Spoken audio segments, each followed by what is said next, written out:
God. How long have you been living here? Richard Whitmore stood beside the old Buick, one hand still raised near the driver's side window.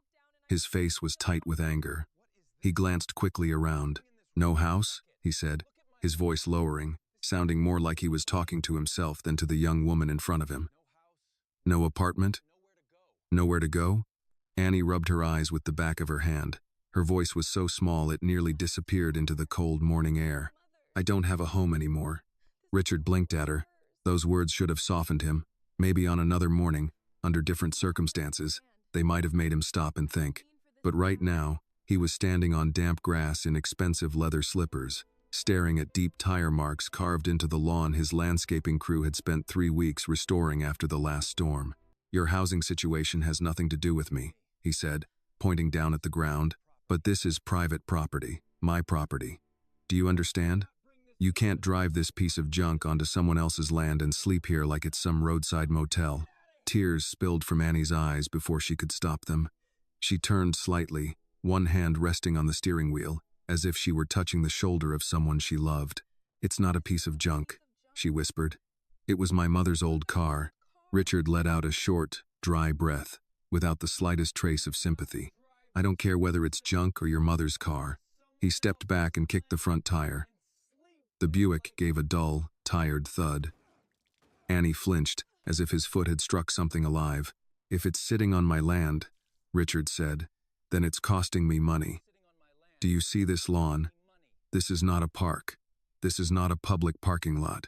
This is irrigation, landscaping, maintenance, security cameras, insurance, and liability. If your car leaks oil, I have to pay to clean it up. If one of my employees slips because of this thing, I'm responsible. If the homeowners association gets a complaint about an abandoned vehicle parked near the main road, I'm the one who has to deal with it. If the gate cameras record an unfamiliar car on the property, my security team has to file a report. Every minute this car stays here, it becomes my problem. Annie lowered her head. A strand of hair slipped out from beneath her old scarf. She hurriedly wiped her face, but the tears kept falling. I'm sorry, she said. I got off work before sunrise. I was exhausted. I thought I had parked near the side road. I only meant to close my eyes for a little while. Richard folded his arms across his chest. His voice turned cold. Then open your eyes and go somewhere else. I want you off this property before I call a tow truck. Annie froze for a second, then nodded quickly, as if obeying fast enough might keep things from getting worse. She reached for the key still hanging in the ignition. Her trembling fingers made the small metal ring clink against the steering column. Yes, sir. I'll leave. I'm sorry. I'll leave right now. She turned the key. The Buick coughed once, then silence. A rough, hoarse sound came from beneath the hood, like an old machine trying to wake after a long illness. Annie pressed the gas pedal lightly, whispered something under her breath, and turned the key again. The engine gave 2 weak bursts, shuddered, then died completely. Richard stared at the hood. Annie closed her eyes for half a second. When she opened them, panic was plain in her face. Come on, she whispered to the car. Please. She tried again. The engine made only a choked clicking sound, then went silent. Richard stepped closer. Are you kidding me? I'm sorry, Annie said quickly. It does this sometimes when it's cold. Just give me 1 minute. Please. I can get it started. You can't even make this car run, and you thought you could park it on my property? I didn't mean to park here. I told you. I was exhausted. Exhausted? Richard frowned. Then go home and sleep. Or did the whole city run out of places, so you chose my land because you thought a rich man would feel sorry for you? Annie looked as if those words had hurt more than the kick he had given the tire. Her chin trembled, but her hand stayed wrapped around the key. I wasn't trying to take anything from you, she said. I swear, you already are. You're taking up space. You're creating a problem. You're making me stand out here dealing with this before breakfast. I know. I'm sorry. Sorry doesn't repair damage. She looked up at him, confused and frightened. Damage? The tire tracks. The grass. My time. The calls I'll have to make if this car leaks anything into the ground. The maintenance crew I'll have to send out here. Do you think a property like this keeps itself clean? Annie swallowed hard. I don't have any money. Richard's face hardened again. Then why is that my problem? Her tears came again. This time, she couldn't wipe them away fast enough. I don't have $1 left, she said, her voice breaking. I'm not saying that to sound pitiful. I really don't. I put gas in after my shift. I've only got about $3 left, and I need that for tomorrow. Richard looked at her as if he had been ready for a lie, but somehow the truth irritated him even more. So let me understand this, he said. You parked on private property, damaged my lawn, slept in your car, and now you can't even pay for what you've done? I didn't mean to damage anything. That's not an answer. I know. He exhaled sharply through his nose, impatient and annoyed. Start it again. Annie turned the key. The Buick clicked. Nothing happened. She tried one more time. The engine gave a weak cough, then died. I can do it, she said, tears breaking through although her voice stayed small. Please, just 2 minutes. I don't have a home, sir. I'm not saying that so you'll pity me. I'm only telling you the truth. Please give me 2 minutes to start it. Then I'll leave. You'll never have to see me again. Richard did not answer. His eyes moved past her and into the car. It wasn't as messy as he had expected. A blanket was folded neatly on the seat. A few books lay in order on the floor. A brown paper bag sat beside them. A notebook rested near the gearshift, its pages filled with small numbers and carefully written dates. Everything was arranged with care. Poor, yes. Temporary, yes, but not careless. Still, Richard quickly pushed the thought aside. 2 minutes, he said. That's all. Annie nodded. Thank you. Don't thank me. Start the car. She turned the key again, more gently this time, as if she were afraid of hurting the car. She waited a moment, wiped her face with her sleeve, then tried again. The engine choked, caught for one uneven second, then died. No, she whispered. No, no, no. Richard shook his head, tired and irritated that his morning had been dragged into something he never wanted to deal with. There it is again, he said. Is that your plan? You and this car just sit here until I feel guilty enough to let you stay? Annie looked at him quickly. No, that's not what I'm doing. Then what are you doing? I told you, I'm trying to leave. With a car that won't start? It's old, she said, wiping her face again. That's all. It does this sometimes. I didn't mean for this to happen.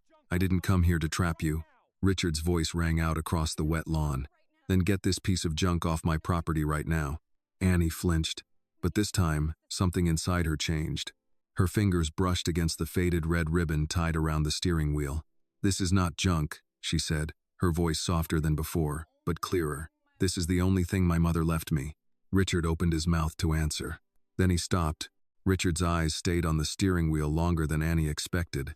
The ribbon tied around it had faded.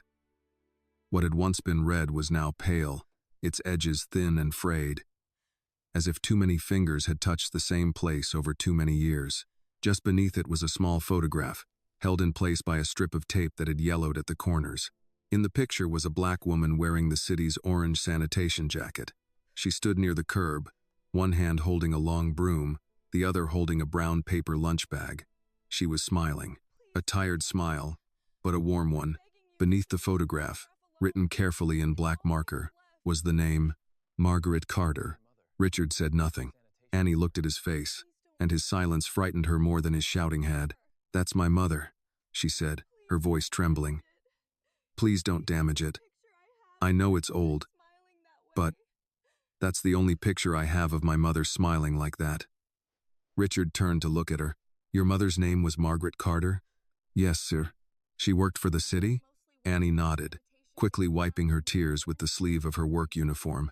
Street sanitation, mostly downtown. She wore that jacket every day, even when it was hot, even on days when her legs hurt so badly she could barely climb the stairs. Richard's jaw tightened slightly, as if he had been about to say something, and then swallowed it back. Annie misunderstood the look. She quickly reached for the key again, her voice growing more panicked. I can get it started, I promise. I just need a little more time. Sometimes it takes a few tries before the engine turns over. Please don't call anyone to tow it. I don't have the money to get it back. If they take it, I really won't have anywhere left to go. Richard still said nothing. I'm not lazy, she went on. I know people think that when they see me sleeping in here, but I'm not. I work the night shift at the market on Cascade Road. On weekends, if they call me, I clean tables and pick up extra work. I've been trying to save enough to rent a small room somewhere. But after my mother got sick, every dollar went to the hospital. Every envelope, every paycheck, every bit of change she hid in the kitchen drawer. We used it all, and it still wasn't enough. Richard's eyes moved from Annie to the dashboard. A folded paycheck lay beside a gas receipt and a cheap black ballpoint pen.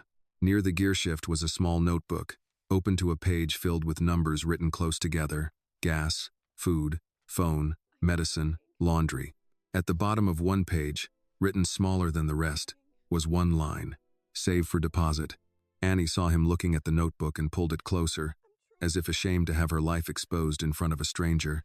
"I'm trying," she said softly. "I really am."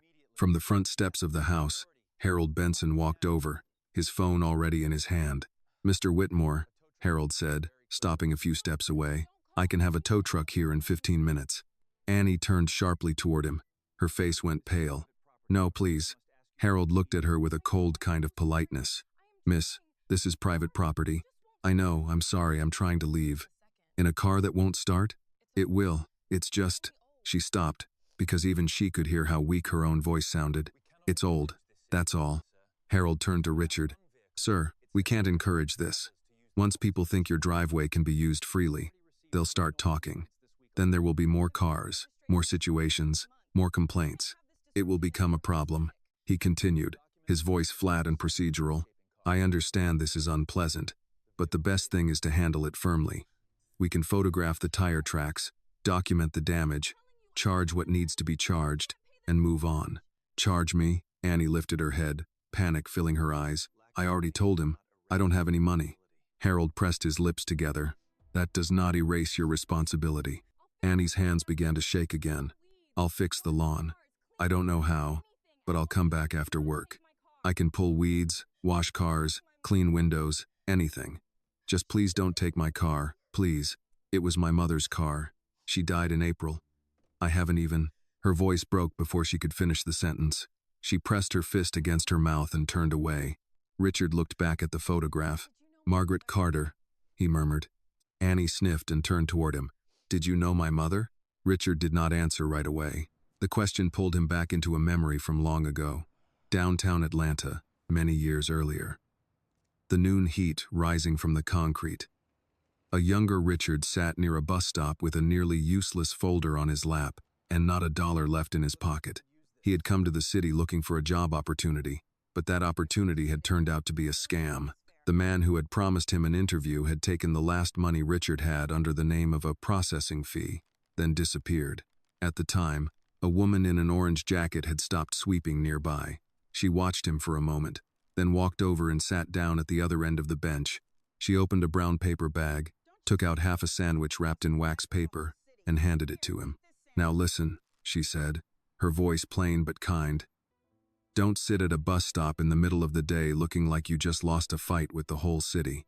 Richard still remembered how ashamed he had felt when he took that half sandwich. He remembered how, afterward, she had pressed a few folded bills into his hand. It wasn't much, but it was enough for a bus ride and one more meal. He had told her that one day he would pay her back. Richard had thought about that woman often in the early years that followed. Then less and less, as his life became filled with money, schedules, meetings, and success. Her name faded first, then her face, but the feeling of that hunger, the kind that made him feel less than human, had never left him, and now her name was right in front of him, on the steering wheel of an old Buick. "Sir?" Annie called softly. Richard blinked, pulling himself back to the wet morning lawn. Harold looked impatient. "Mr. Whitmore, should I make the call?" "No." Harold stopped. "No, sir?" Richard turned to him. "Do not call the tow truck." Harold slowly lowered the phone. "Sir, honestly, I don't think that would be wise. I heard you the first time. But if we allow this—" "We are not allowing anything," Richard cut in. "We are dealing with a human being standing right in front of us." Annie stared at Richard, her eyes still wet and full of confusion. Richard stepped closer to the open window. This time, he moved more slowly, more carefully, as if he were afraid of frightening her further. "Annie." "Yes, sir. Your mother helped me once." Annie frowned. Confusion showed in her red, tear-filled eyes. "My mother?" Yes, she never told me about that. Maybe she didn't think it was worth mentioning. Annie let out a small sound, half laugh and half sob. That sounds like my mother. Richard looked back at the photograph. I was young then, broke enough to have nothing left in my pocket, but too proud to admit I was desperate. Someone had taken the last of my money. Your mother fed me. Then she gave me enough to get through that day. Annie's lower lip trembled. My mother was always like that, she said, even when we didn't have much. When I was little, I used to get mad at her for it. I would say, Mama, we need that too. And she would say, Baby, needing something doesn't mean you stop seeing other people's pain. If Margaret's words touched your heart, please give this video a like. Tell us in the comments where you are watching from today. And don't forget to subscribe to the channel for more stories about kindness, justice, and the people who remind us what humanity truly means. Richard turned his face away for a moment. Harold took half a step back, looking uncomfortable now that the conversation had moved far beyond the procedures he knew how to handle. Annie wiped both cheeks with her sleeve. I'm sorry I parked here, she said. I really am. I didn't know whose house this was. I was so tired, and the road was quiet. And I just thought if I could sleep for 20 minutes, I'd have enough strength to work tonight. You're still planning to work tonight? Richard asked. She nodded. If they haven't replaced me already. I slept through a missed call from my manager. Richard looked at the car. And this is where you sleep? Annie hesitated. Shame showed clearly on her face. Most nights. Sometimes behind the laundromat. Sometimes near the church on Campbellton Road. I keep moving around so no one gets tired of seeing me. Those words cut into Richard more deeply than any accusation could have. He took a slow breath. Step out of the car. Fear immediately returned to Annie's eyes. Please don't make me leave it. I'm not taking your car. Then why? Richard looked straight at her. Because I owe you an apology, he said, and I want to say it while looking you in the eye. Annie did not step out right away. Her hand stayed on the steering wheel, fingers resting near the ribbon, and her eyes moved from Richard to Harold and then to the wide house behind them. The front door alone looked heavier than anything she owned. The windows were tall and clean. The stone steps had no cracks. Even the porch chairs looked like they had never sat in weather they did not choose. I can hear you from here, she said. Richard understood what she meant. She did not want to leave the driver's seat because the driver's seat was the closest thing she had to a locked door. All right, he said, then stay there. Harold made a small sound under his breath. Richard turned his head just enough to stop it. Annie wiped her face again and tried to sit straighter. She looked ashamed of the tears, ashamed of the car, ashamed of being seen in the morning when she had meant to be invisible. That was the part Richard noticed now. She had not come looking for him. She had not walked up his steps. She had not rung the bell and asked for a meal. She had pulled off the road, shut her eyes, and tried to disappear for a few minutes. I shouldn't have yelled, Richard said. Annie looked at him carefully, as if apology was a language she had heard before but did not trust without translation. I shouldn't have kicked the car either, he added. Her hand tightened. It scared me. I know. No, you don't, she said, then seemed frightened by her own honesty. I'm sorry. I didn't mean. Don't apologize for that. She lowered her eyes. People get mad when I talk back. Were you talking back? I don't know. I guess telling the truth sounds like that sometimes. Richard had no quick answer for that. He looked at the old Buick again. At the cracked light, the tape near the window, the dent above the wheel. A car like that in his driveway had looked like an insult 10 minutes ago. Now it looked like a witness. Harold shifted his weight. Mr. Whitmore, the 8:30 call. Move it. Harold blinked. The call? No, yourself. Go inside. Harold's lips pressed together. Of course. He gave Annie one last glance. The kind that pretended to be neutral and failed, then turned toward the house. Annie watched him leave. Only when the front door closed did her shoulders drop a little. He doesn't like me, she said. He doesn't know you. That doesn't stop people. Richard looked at her. It was not said with anger. That made it worse. She said it the way someone might say rain was coming. What happened to your apartment? He asked. Annie rubbed her thumb across the seam of the steering wheel. It was on the west side. 1 bedroom. Nothing fancy. The heater sounded like a truck when it kicked on, and the kitchen sink leaked if you turned it too far. But Mama loved it. She put curtains up the first day, even before we unpacked. Yellow ones from Goodwill. She said a room isn't yours until you hang something soft in the window. Richard listened. She got sick slow at first. Tired all the time. Swelling in her legs. Then she started missing work. Then the bills came. I thought bills came after people got better. Annie gave a small, broken laugh. That's stupid. I know. It isn't. They came while she was still in the hospital. Every week. Envelopes on the table. I'd stack them by the microwave and pretend that if they were neat, they weren't real. Richard could see the apartment as she spoke. Not because she described every corner, but because certain details carried the whole place. Yellow curtains, a leaking sink, envelopes beside a microwave, a daughter trying to make terror look organized. Did anyone help you? He asked. People tried. She said it quickly, loyal even to help that had not been enough. Church ladies brought food. Mrs. Bell from downstairs drove me to the hospital twice. My manager let me switch shifts for a while. But sickness is expensive in a way kindness can't keep up with. Richard looked away. Annie continued because once the door opened, the story seemed to come through whether she wanted it or not. Mama told me not to sell the car. She said if things got bad, at least I'd have wheels. I got mad at her for saying that. I told her things weren't going to get that bad. She swallowed. Then they did.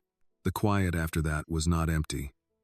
It held the wet grass, the idling silence of a car that would not start, the distance between a mansion and a girl who had slept in the driver's seat. Richard said, "When did you leave the apartment?" "June." He looked at her. "You've been in the car since June?"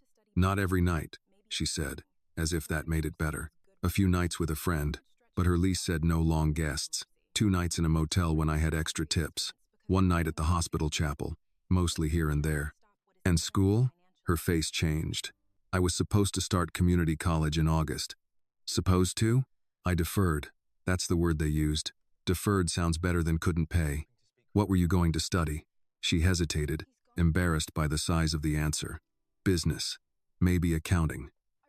Mama said I was good with numbers because I could stretch $20 until it begged for mercy. Richard almost smiled, but did not. The line hurt too much. Annie looked down at the notebook. "I still write it all down. Gas, food, laundry, phone. If I don't write it, I spend scared. If I write it, at least I know what's killing me." He looked at her hands. Young hands, dry at the knuckles, nails cut short, a small bandage wrapped around one finger. "And your father?" Richard asked. Annie's face closed. "No, that was all she gave him." Richard accepted it. "All right." A bird called from the hedge. Somewhere beyond the gate, a delivery truck moved along the road and kept going. Annie heard it and glanced at the ignition again. "I really need to leave," she said. "I don't want him calling someone when you go inside." "He won't." "You sure?" Richard thought of Harold's face, the phone, the careful voice full of rules. "He works for me. That doesn't mean he listens when you're not looking." The sentence was too accurate for comfort. Richard reached into the pocket of his robe, then remembered he had come outside without his phone. The absurdity of that struck him. He owned companies in 4 states, could authorize 8-figure transfers before lunch, and at that moment he could not call a mechanic standing 10 feet from a broken car. "I'm going to have someone look at the engine," he said. Annie shook her head fast. "No, I can't pay for that. I didn't ask you to. I can't owe you." "You don't. That's what people say before they tell you what you owe." Richard studied her. "Who taught you to hear everything twice?" She looked at him, and for a second the answer was in her face. "Landlords. Hospitals. Managers. Notices on doors. Men with clipboards. People who smiled while explaining why nothing could be done. My mother," she said at last. "And life after her." Richard took that in. "Then hear this twice. I am not calling a tow truck. I am not taking the car. I am not asking you for money." Annie's eyes filled again, but this time she looked angry at herself for it. "Please don't be nice if you're going to change your mind." The words found him cleanly. He lowered his voice. "I knew your mother." She looked up. "Not well, not the way I should have, but I knew her for 1 afternoon, and I remember what she did for me." Annie stared at him. "What did she do?" Richard looked toward the gate, and the polished lines of his present seemed to loosen around him. "She fed me when I was hungry, Gave me bus fare when I had none. Talked to me like I was still a man when I didn't feel like one. Annie did not blink. Mama did that? Yes. She covered her mouth with one hand, not to hide tears this time, but to hold the memory of her mother in place. She used to come home with half her lunch still gone and say she wasn't hungry. I knew she was lying. I'd fuss at her. She'd tell me, Annie, if you count every kindness like a loss, you'll end up poor in places money can't fix. Richard closed his eyes for a moment. That was Margaret. There she was. Not in the photograph now, but in the sentence her daughter carried. When he opened his eyes, Annie was crying again, quietly, her shoulders shaking once, then stilling as she fought for control. I miss her, she said. I know that's not your problem. I know none of this is your problem. But I miss her so bad I keep sleeping in this car because sometimes, when it rains, it still smells like her hand lotion and old coffee. And if they tow it, I lose that too. Richard did not move. He had built his adult life on movement. Calls, deals, signatures, exits. For once, moving felt like the wrong thing. Annie, he said. She wiped her face and looked at him. Would you let me call a mechanic? She started to refuse. Not as charity, he said before she could speak. As a debt. I don't want your debt. It isn't yours. It's mine. She looked at the ribbon, then the photograph. My mama wouldn't want me taking advantage of anybody. No, Richard said. She wouldn't, but she also wouldn't leave someone sitting on a lawn with nowhere to go and call that principal. That reached her. He could see it. Annie breathed out slowly, broken and tired. Just the mechanic? Just the mechanic for now. And nobody touches the ribbon. Nobody touches the ribbon. And nobody throws anything away. Nothing gets thrown away. She nodded once, barely. Richard turned toward the house. Harold was standing behind the glass of the front door, pretending not to watch. Richard raised his voice just enough for it to carry. Harold, bring me my phone, and call Mr. Dawson from the garage. Harold opened the door. The restoration garage, sir? Richard looked back at the Buick, at Annie, at the photograph of Margaret Carter tied to the wheel. Yes, he said, the best one. Mr. Dawson arrived 26 minutes later in a white service truck with no decals on the side, the kind of plain vehicle rich people preferred when they wanted a problem handled without neighbors asking questions. He was in his 60s, broad through the shoulders, with gray hair under a Braves cap and hands that looked like they had spent a lifetime turning bolts. He parked near the gate instead of on the grass, walked up the drive carrying a black tool bag, and stopped when he saw the Buick. Well, he said, looking at Richard, you didn't call me out here for the Bentley. Richard did not smile. Can you look at it? Dawson glanced at Annie through the open window. Ma'am, is it all right if I pop the hood? Annie looked at Richard first, then back at the mechanic. The word ma'am seemed to unsettle her. People had called her girl, miss, sweetheart, honey when they wanted something, and ma'am when they wanted distance. But Dawson said it the way older men from small towns sometimes did, with no performance, only manners. Yes, sir, she said. The latch sticks. You have to pull it twice. Most old Buicks got one thing they make you ask nicely for.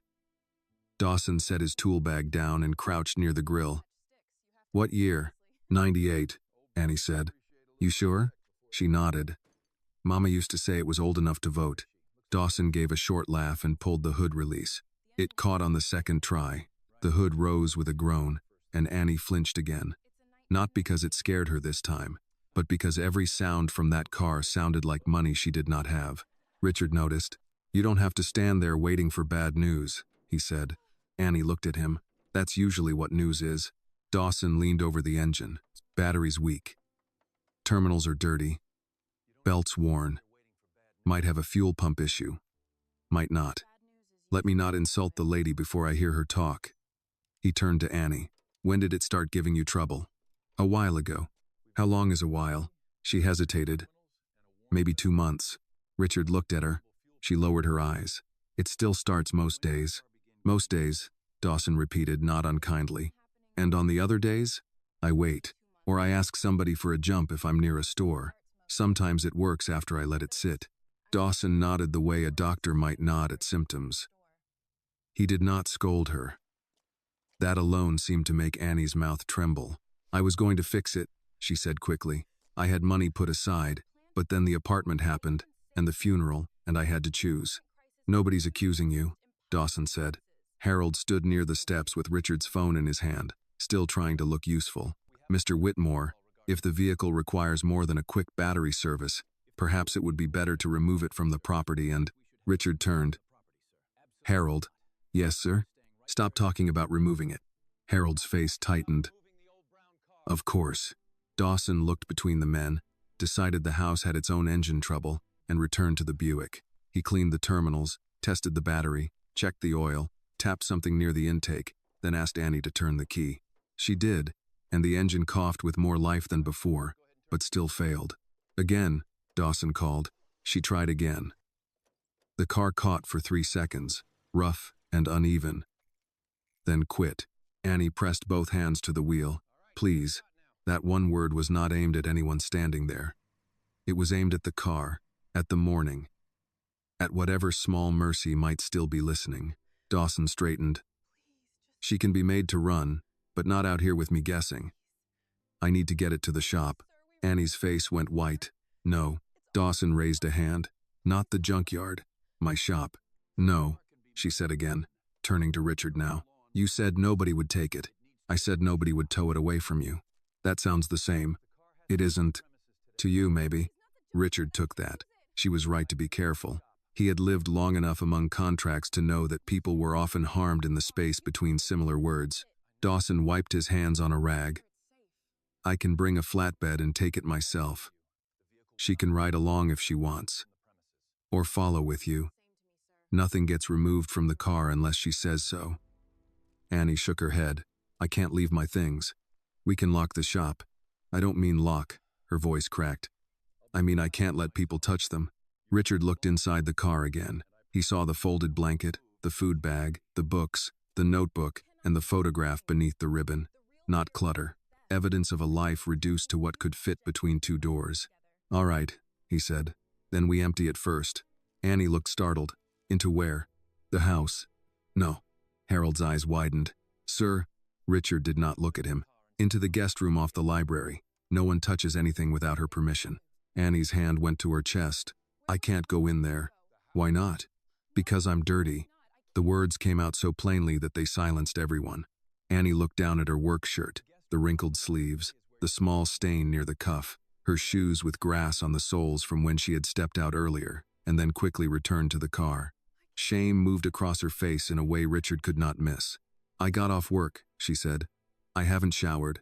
I haven't changed. I don't want to walk through your house like this. Richard looked at the house, then at Annie. The size of it embarrassed him for the first time in years.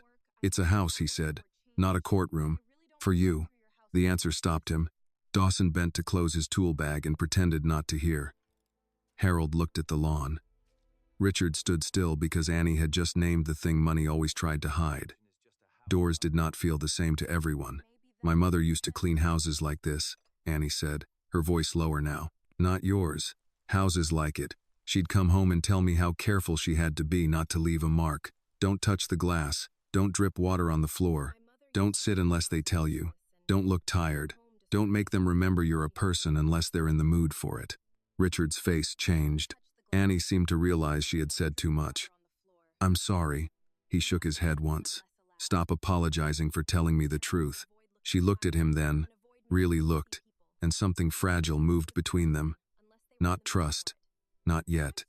Maybe only the possibility that he was hearing her. Richard turned toward Harold. Have Mrs. Alvarez prepare the guest room off the library. Fresh towels, breakfast, and tell her Annie's belongings are to be placed exactly where Annie wants them. Harold's jaw worked. Mr. Whitmore, staff will need to know how long. As long as I say. Understood. No, Richard said. I want you to understand more than the instruction. This young woman is a guest. Annie looked down quickly, unable to hold that word. Harold gave a stiff nod and went inside. Dawson waited until the door closed. I'll call my flatbed. Take about 20 minutes. Richard nodded. Thank you. Annie reached into the back seat and pulled a worn backpack toward her. I'll take the important stuff. What counts as important? Richard asked. All of it. He accepted that without argument. Then we take all of it. She began with the photograph. Her fingers untied the ribbon slowly. carefully, as if one wrong pull could undo more than a knot. When the ribbon came free, she folded it once and placed it inside the notebook. The photograph she held against her chest for a moment before putting it in the backpack. Richard watched in silence. Next came the books, 3 of them from a used bookstore, their corners bent. Then the notebook of expenses, then the work shirt, the crackers, the jar of peanut butter, a small bag of toiletries, a folded black dress in a dry cleaner's plastic sleeve. Annie handled the dress last and held it with both hands. "My funeral dress," she said, not looking at him. "It's the only nice thing I have left." Richard's throat tightened. "We'll hang it up." She looked at him with wet eyes. "You don't have to say things like that." "What things?" "Kind things. I don't know what to do with them." He almost answered too fast, then stopped himself. Some sentences needed room. "Then don't do anything with them yet," he said. "Just hear them." Dawson stepped away to make his call. Richard stood near the car while Annie gathered the last of her life from the back seat. A comb, a phone charger, 2 pay stubs, a small bottle of her mother's hand lotion with only a little left at the bottom. She held that bottle longer than anything else. "It doesn't come out anymore," she said. "I just open it sometimes." Richard nodded. He understood more than he wanted to. When the car was empty, it looked worse somehow, not because of dirt or age, but because it had been stripped of the evidence that someone had loved it into usefulness. Annie stood beside it now, backpack on one shoulder, funeral dress over her arm, face damp, eyes tired. The front door opened again. A woman in her late 50s stepped out, wiping her hands on a kitchen towel. She had gray in her dark hair and the calm posture of someone who had seen many rich men have many moods and survived all of them. "Mr. Whitmore," she said. "Mrs. Alvarez, this is Annie Carter." Mrs. Alvarez looked at Annie, then at the dress, the backpack, the swollen eyes, and understood enough not to ask questions. "Good morning, Annie," she said gently. "Come on in. I made eggs, toast, and coffee. There's hot water upstairs too. Whenever you're ready." Annie's face crumpled. She tried to say thank you, but it came out as a breath. Richard stepped aside, leaving a clear path to the door. Annie looked at the Buick one more time.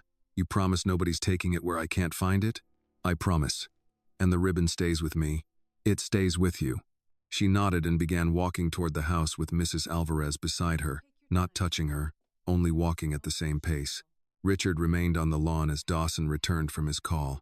"That girl's been carrying a lot," Dawson said quietly. Richard looked at the old Buick, then at the tire marks in the grass he had cared about so much half an hour earlier. "Yes," he said, "and I nearly added to it." Annie stopped at the threshold. It was not the size of the house that held her there, though the entrance was large enough to make her feel as if she had walked into a hotel by mistake. It was the quiet. No upstairs neighbor crossing the floor, no traffic close to the window, no voices in the hall, no engine ticking beside her. Just a cool foyer, polished wood, framed photographs, and the soft smell of coffee coming from somewhere deeper inside. Mrs. Alvarez noticed without turning it into a scene. "No rush, honey. The floor can wait." Annie looked down at her shoes. The soles were damp from the grass, and there was a dark mark near the toe of the left one. She stepped back at once. "I'm sorry. I can take them off." "You can, if that makes you comfortable," Mrs. Alvarez said, "but nobody's going to faint over a little grass." Annie bent and untied them anyway. Her fingers worked fast, almost frantic. She placed the shoes side by side outside the door, then stepped in wearing thin black socks with a small hole near one heel. When she saw it, she shifted her foot behind the other. Mrs. Alvarez pretended not to notice. Richard came in behind them and paused, watching Annie stand in his foyer with her backpack clutched in one hand and her funeral dress held over one arm. He had seen business leaders enter that house without hesitation. Senators who looked around as if measuring what they could ask from him. Donors who complimented the art, while calculating his worth. Annie looked as if the air itself had rules she had not been told. "Breakfast is in the kitchen," Mrs. Alvarez said. "You want coffee, tea, orange juice?" Annie glanced at Richard before answering. "Water is fine." "Water then, and eggs. I don't want to trouble you." Mrs. Alvarez gave her a look that was neither sharp nor soft. "Child, I've cooked for men who left half a steak on a plate because a phone call upset them. You sitting down for eggs is not trouble. Annie's mouth trembled, and she nodded. The kitchen was warm from the stove. Morning light came through wide windows over the sink, touching a bowl of oranges and a folded newspaper on the counter. Annie sat at the far edge of the table, not the middle, with her backpack tucked against her ankle and the dress laid across her lap. Mrs. Alvarez placed a plate in front of her. Scrambled eggs, toast, sliced tomato, and a little dish of grits with butter melting into the center. Annie stared at the plate. Richard saw her swallow. "You don't have to eat if you're not hungry," he said. She looked up quickly. "I am," but she still did not move. Mrs. Alvarez set a glass of water beside the plate. "Then eat before it gets cold." Annie picked up the fork. Her first bite was small, cautious, almost polite. The second was larger. By the third, she had to stop because tears came again. Sudden and embarrassing. She put the fork down and pressed her knuckles against her mouth. "I'm sorry," she whispered. Mrs. Alvarez pulled out the chair beside her but did not sit too close. "For what?" "I don't know." Annie shook her head. "For crying over eggs, I guess." Richard looked toward the window. Mrs. Alvarez said, "People cry over less honest things than eggs." That made Annie let out a broken little laugh. It vanished fast, but it was there. She wiped her face and tried another bite. Richard remained standing near the counter until Mrs. Alvarez pointed at the chair across from Annie. "Mr. Whitmore, you hovering will not improve the grits." He sat. Annie kept her eyes on the plate. For several minutes, nobody asked questions. That silence did more for her than comfort would have. She ate like someone who had trained herself to stop before she was full, then remembered she did not have to, then became ashamed of wanting more. Mrs. Alvarez noticed and placed another slice of toast near the plate without comment. Richard finally said, "Annie, I need to ask you something. You don't have to answer all of it now." She set the fork down. "Okay. How old were you when your mother started getting sick?" Annie looked at the water glass. She always had little things. Pain, swelling, tiredness. But she got real sick last winter. By January, she couldn't hide it anymore. She was still working? Yes. She said sick people still needed rent money. Annie rubbed her thumb against the edge of the table. I'd tell her to rest, and she'd say rest was for people who had already paid the light bill. Mrs. Alvarez turned away toward the sink, but Richard saw her shoulders tighten. "What hospital?" he asked. "Grady first. Then a specialist. Then back again." There were forms and payment plans and people saying words I didn't understand. Dialysis. Infection markers. Charity review. Outstanding balance. Annie gave a tired shake of the head. Every office had a different window. Every window had somebody telling me to sit down and wait. Richard's jaw tightened, not at her, but at the familiarity of systems that made exhausted people prove their exhaustion in triplicate. "Did your landlord know?" he asked. "That she was sick? That you were trying to pay?" Annie looked at him then. He knew enough to put a notice on the door. The answer had no anger in it. That was what made it land. "I begged him for 2 more weeks, she said. "I had a paycheck coming. Not enough, but something. He said he had been patient. Maybe he had. I don't know. I just remember standing in the hallway with that paper in my hand, thinking, where do people go when a door stops being theirs?" Richard did not speak. Annie picked at the corner of the toast. Mama was already gone by then. Funeral home wanted money. Hospital wanted money. Landlord wanted money. Everybody wanted money from a girl who had 3 uniforms, 1 car, and a purse full of receipts. Mrs. Alvarez came back to the table and placed a folded cloth napkin near Annie's hand. Annie took it and whispered, "Thank you." Richard said, "You should have had help." Annie gave him a look that was not bitter, just tired. People always say that after the part where help would have mattered. He accepted the blow because it was true. Outside, the sound of a truck came through the windows. Dawson's flatbed was arriving. Annie turned sharply toward the sound, chair legs scraping the floor. Richard stood at once. "It's the mechanic." She grabbed the backpack. "I want to see." "Come on." She followed him out through the front door, still holding the funeral dress, bare feet moving carefully across the foyer until Mrs. Alvarez appeared with her shoes. "Honey, shoes." Annie looked embarrassed. "Right." She slipped them on without tying them and hurried outside. The flatbed had stopped at the edge of the driveway. Dawson was guiding the driver with one hand while looking at the Buick with more care than judgment. He saw Annie and called, "Nothing happens until you say so." Annie walked to the car. She touched the hood once. "Can I ride with it?" Dawson nodded. "Sure can. Passenger seat in the truck." She looked at Richard. "You said just the mechanic." "And that's still true," Richard said. "You go with the car. I'll follow." "Why?" "Because I want to." She studied him, searching for the hook in the offer. "You have work. I own the company. They can start without me." That answer seemed impossible to her, but not cruel. The driver lowered the ramp. As Dawson prepared the Buick, Annie opened the driver's door and leaned inside one more time. The car was almost empty now. Without the blanket and books and paper bag, it looked older, frailer. She ran her fingers across the steering wheel where the ribbon had been. "I'm sorry, Mama," she whispered. Richard heard it and looked away, giving her the privacy of a grief that had no walls. A few minutes later, the Buick was secured on the flatbed. Annie climbed into the passenger seat of the service truck with her backpack on her lap. Richard stood beside his driveway, robe still tied wrong, coffee long forgotten, and watched the truck begin to roll toward the gate. Harold appeared behind him. "Sir, your Denver call has been moved twice." Richard did not look back. "Move it again. There may be consequences." Richard watched Annie turn in the truck seat to keep the Buick in sight through the rear window. "There usually are," he said. The gate opened, and the flatbed carried the old car out toward the road. For a moment, tire marks were all that remained on the grass. That morning, Richard had thought those marks were damage. Now they looked more like evidence.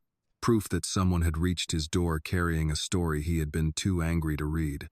Dawson's garage sat behind a row of brick storefronts on a side street off Peachtree Industrial, the kind of place easy to miss unless you already knew it was there.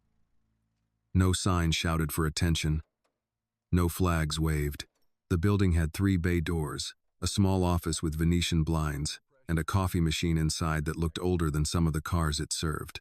Richard parked beside the flatbed and stepped out just as Annie climbed down from the passenger seat, clutching her backpack to her chest. She went straight to the Buick. Dawson was already loosening the straps. "Careful now. Let me get her on the ground before you start loving on her." Annie stopped at once. "Sorry. Didn't say you did wrong," Dawson said. "Just don't want your toes under a tire." Richard watched her face. Every correction landed on Annie as if it might become punishment. She had learned to hear danger in ordinary voices. He wondered how long a person had to live that way before even kindness sounded like a test. The Buick rolled slowly off the flatbed and into the first bay. Its tires touched the concrete with a tired squeak. Annie followed it inside, staying a few feet back, eyes fixed on the car the way people look at hospital doors when someone they love has been taken behind them. Dawson lifted the hood again. "I'll check the battery, fuel pressure, starter connections, plugs, belts, all of it. Could be simple, could be stubborn. These old girls like attention." "How much?" Annie asked. Richard answered before Dawson could. "Don't worry about that." She turned to him quickly. "I have to worry about that." "No, you don't." "Yes, I do." Her voice shook, but she did not lower it. "People keep saying don't worry when they mean don't ask. I'm asking." Dawson looked down into the engine as if suddenly fascinated by a hose clamp. Richard took a breath. "There will be no charge to you." Annie's eyes reddened again. "That's a charge. It just comes later." "No, you don't know that. I do." She wiped her face with her sleeve, angry at the tears. "I've had people help me and then remind me. I've had people give me 2 nights on a couch and then talk about me like I stole the roof.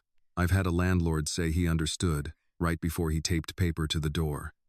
I can't take something if I don't know what it costs." Richard let her finish. The old version of him would have cut her off.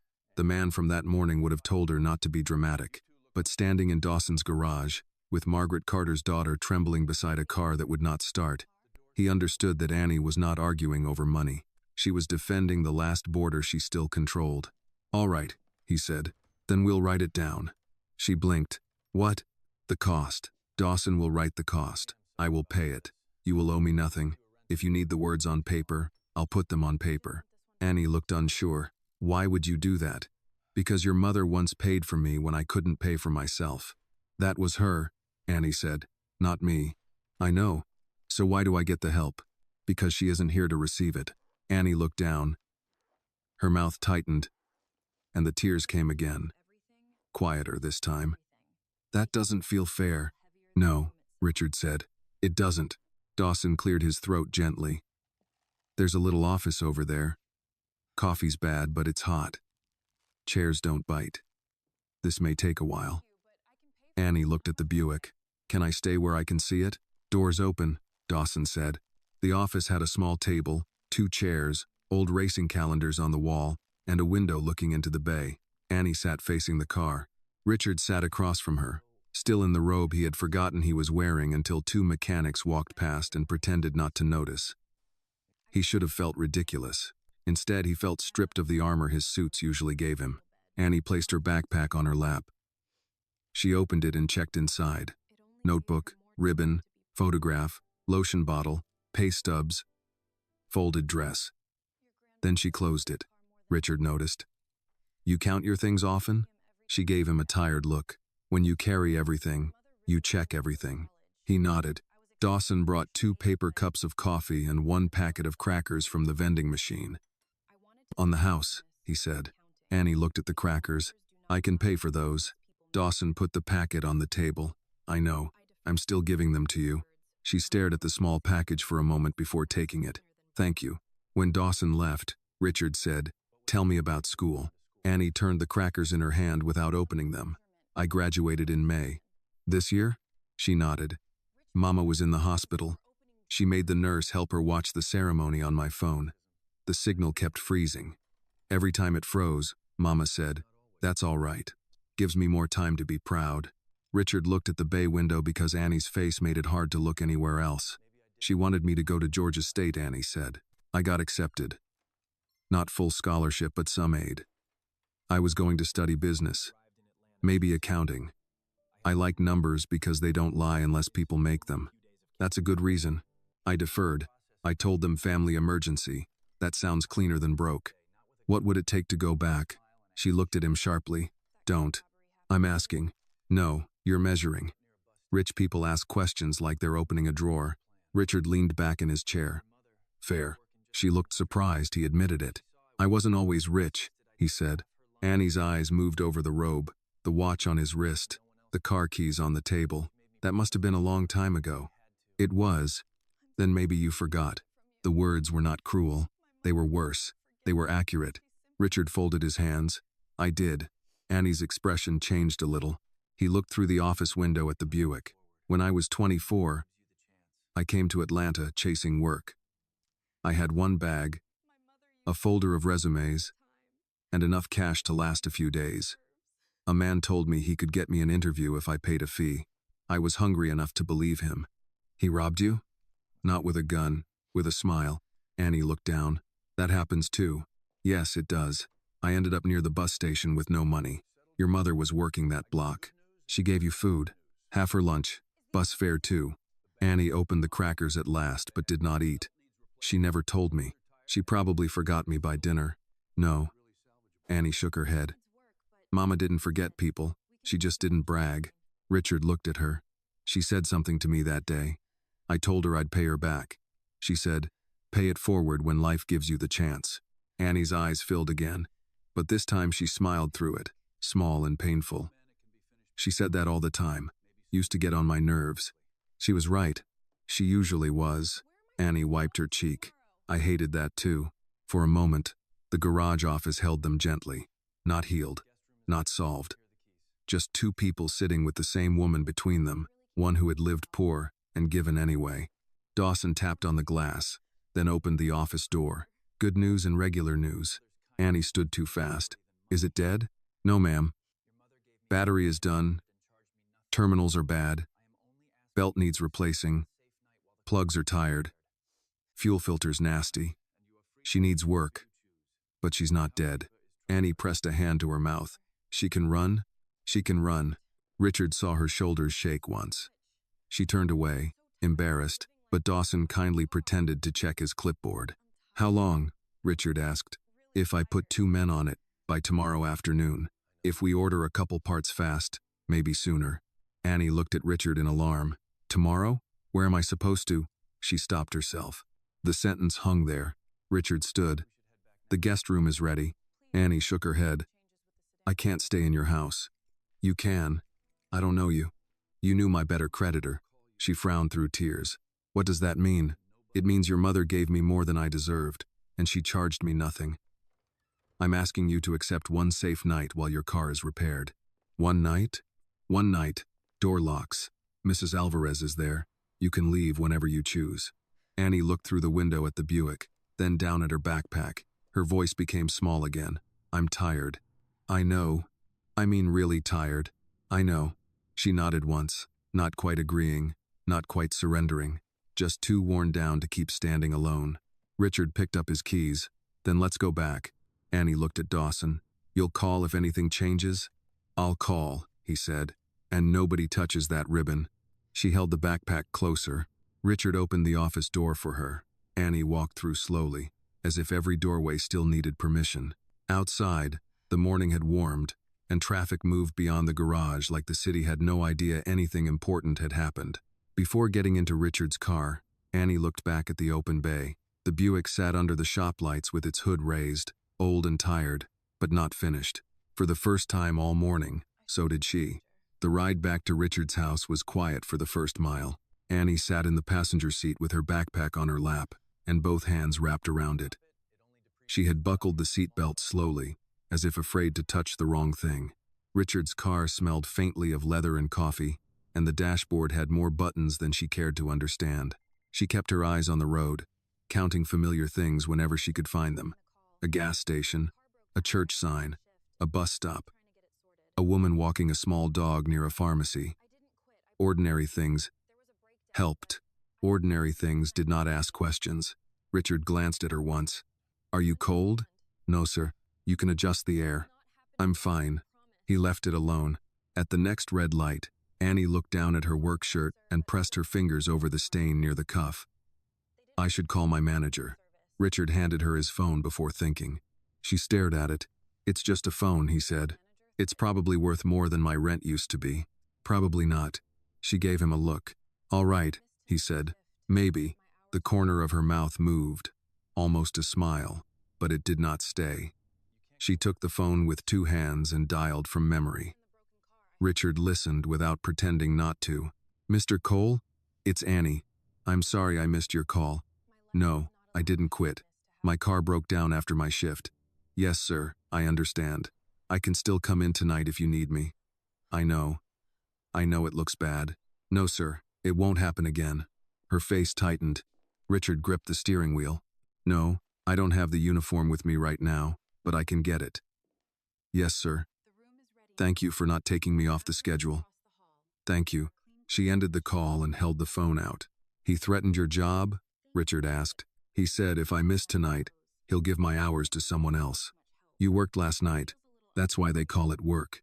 Richard did not like the answer because there was no self-pity in it, only fact. You can't go in tonight. I can. You haven't slept. I slept some. In a car that wouldn't start. She turned toward the window. I don't have the kind of life where tired gets a vote. Richard heard Margaret in that too, though he wished he had not. When they reached the house, Annie paused again before entering, but less than before. Mrs. Alvarez met them in the foyer with a stack of folded towels and a face that knew better than to ask too much at once. The room's ready, she said. Bathroom's right across the hall. I put a robe on the hook and some clean clothes on the chair. They may not fit perfect, but they'll do until we wash yours. Annie looked overwhelmed by the towels. I can wash my own clothes. I believe you, Mrs. Alvarez said. The washer's still available. That answer seemed to help.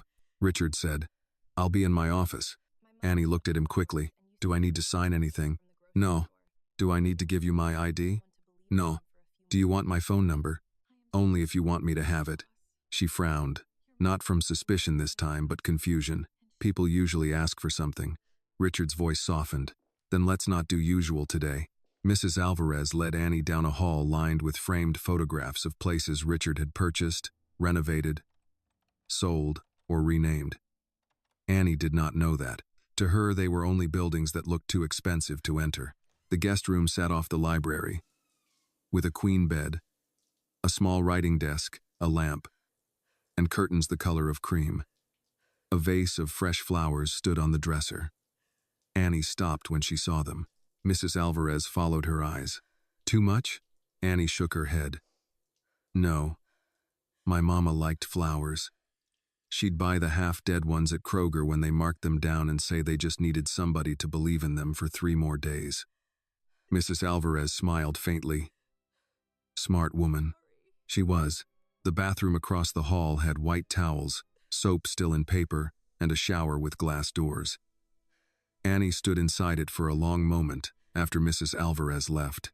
She locked the bathroom door, then checked it twice. The sound of running water startled her when she turned the handle. Hot water came fast. She held her hand beneath it until steam rose around her wrist. Then she cried, not loudly. She had learned not to cry loudly in apartments with thin walls, hospital rooms with open curtains, and cars parked where strangers might knock. She cried with one hand pressed over her mouth and the other holding the edge of the sink. There was no single reason for it. It was the food, the car, the photograph, Richard's apology, Dawson saying the Buick was not dead, Mrs. Alvarez calling the room ready. It was all too much because for months she had survived by making every need small. And now the smallest kindness felt like a weight she could not carry. When she stepped under the shower, she stood without moving. Water ran through her hair, down her face, over the work shirt she had forgotten to take off in the first second because exhaustion made even simple things slow. She laughed once, broken and embarrassed, then peeled the shirt away and let the water do what sleep had not. Down the hall, Richard stood in his office and did not take the Denver call. His assistant had sent 3 messages. Harold had sent 2, both written in the stiff language of concern. The investors were waiting. The contract could move without him, but not smoothly. Normally, that would have been enough to pull him back into himself. This morning, it was not. He sat behind his desk but did not open the laptop. Instead, he looked at a framed photograph on the far shelf. His mother, dead 12 years now, stood in front of a small brick house in Macon, wearing a church hat and holding a paper plate at a picnic. He had not thought of her when Annie first said she had no home. He was ashamed of that. He thought of her now. His mother had cleaned offices for 21 years. She had kept a spare pair of shoes in the trunk because one pair always got wet. She had raised him to say yes ma'am and no sir even to people who did not deserve the courtesy. When he became rich, he told himself he had honored her by never needing to scrub another floor. Somewhere along the way, he had forgotten that honoring the poor did not mean escaping them. It meant remembering how close you once stood. A knock came at the office door. Mrs. Alvarez stepped in. She's in the shower. Richard nodded. Thank you. She cried. He looked up. I didn't listen, she said. The walls did. Richard looked down at his hands. I don't know what I'm doing. That may be the first sensible thing you've said today. He almost smiled. You don't approve? I approve of feeding hungry people and not towing their cars. The rest depends on what you do next. What do you think I should do? Mrs. Alvarez took her time. She had worked in the house 8 years, long enough to know when Richard wanted advice and when he wanted confirmation. This was not confirmation. Do not turn her into a project, she said. Do not make her grateful on a schedule. Do not ask her to heal fast because you feel guilty. Give the girl a door she can close, food she doesn't have to earn, and choices she can refuse. Richard listened. And Harold? He asked.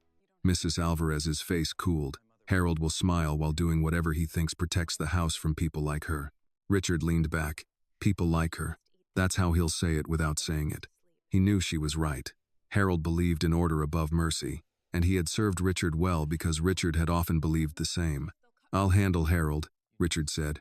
See that you do. She left him with the sentence. Annie came down nearly an hour later wearing a plain gray sweatshirt and dark drawstring pants Mrs. Alvarez had found in a storage closet from some charity drive Richard had sponsored and forgotten. Her hair was damp, her face scrubbed clean, and she looked younger without the work shirt and the fear sharpened by the lawn. She held her backpack in front of her with both hands. Richard stood when she entered the kitchen. She noticed. You don't have to do that.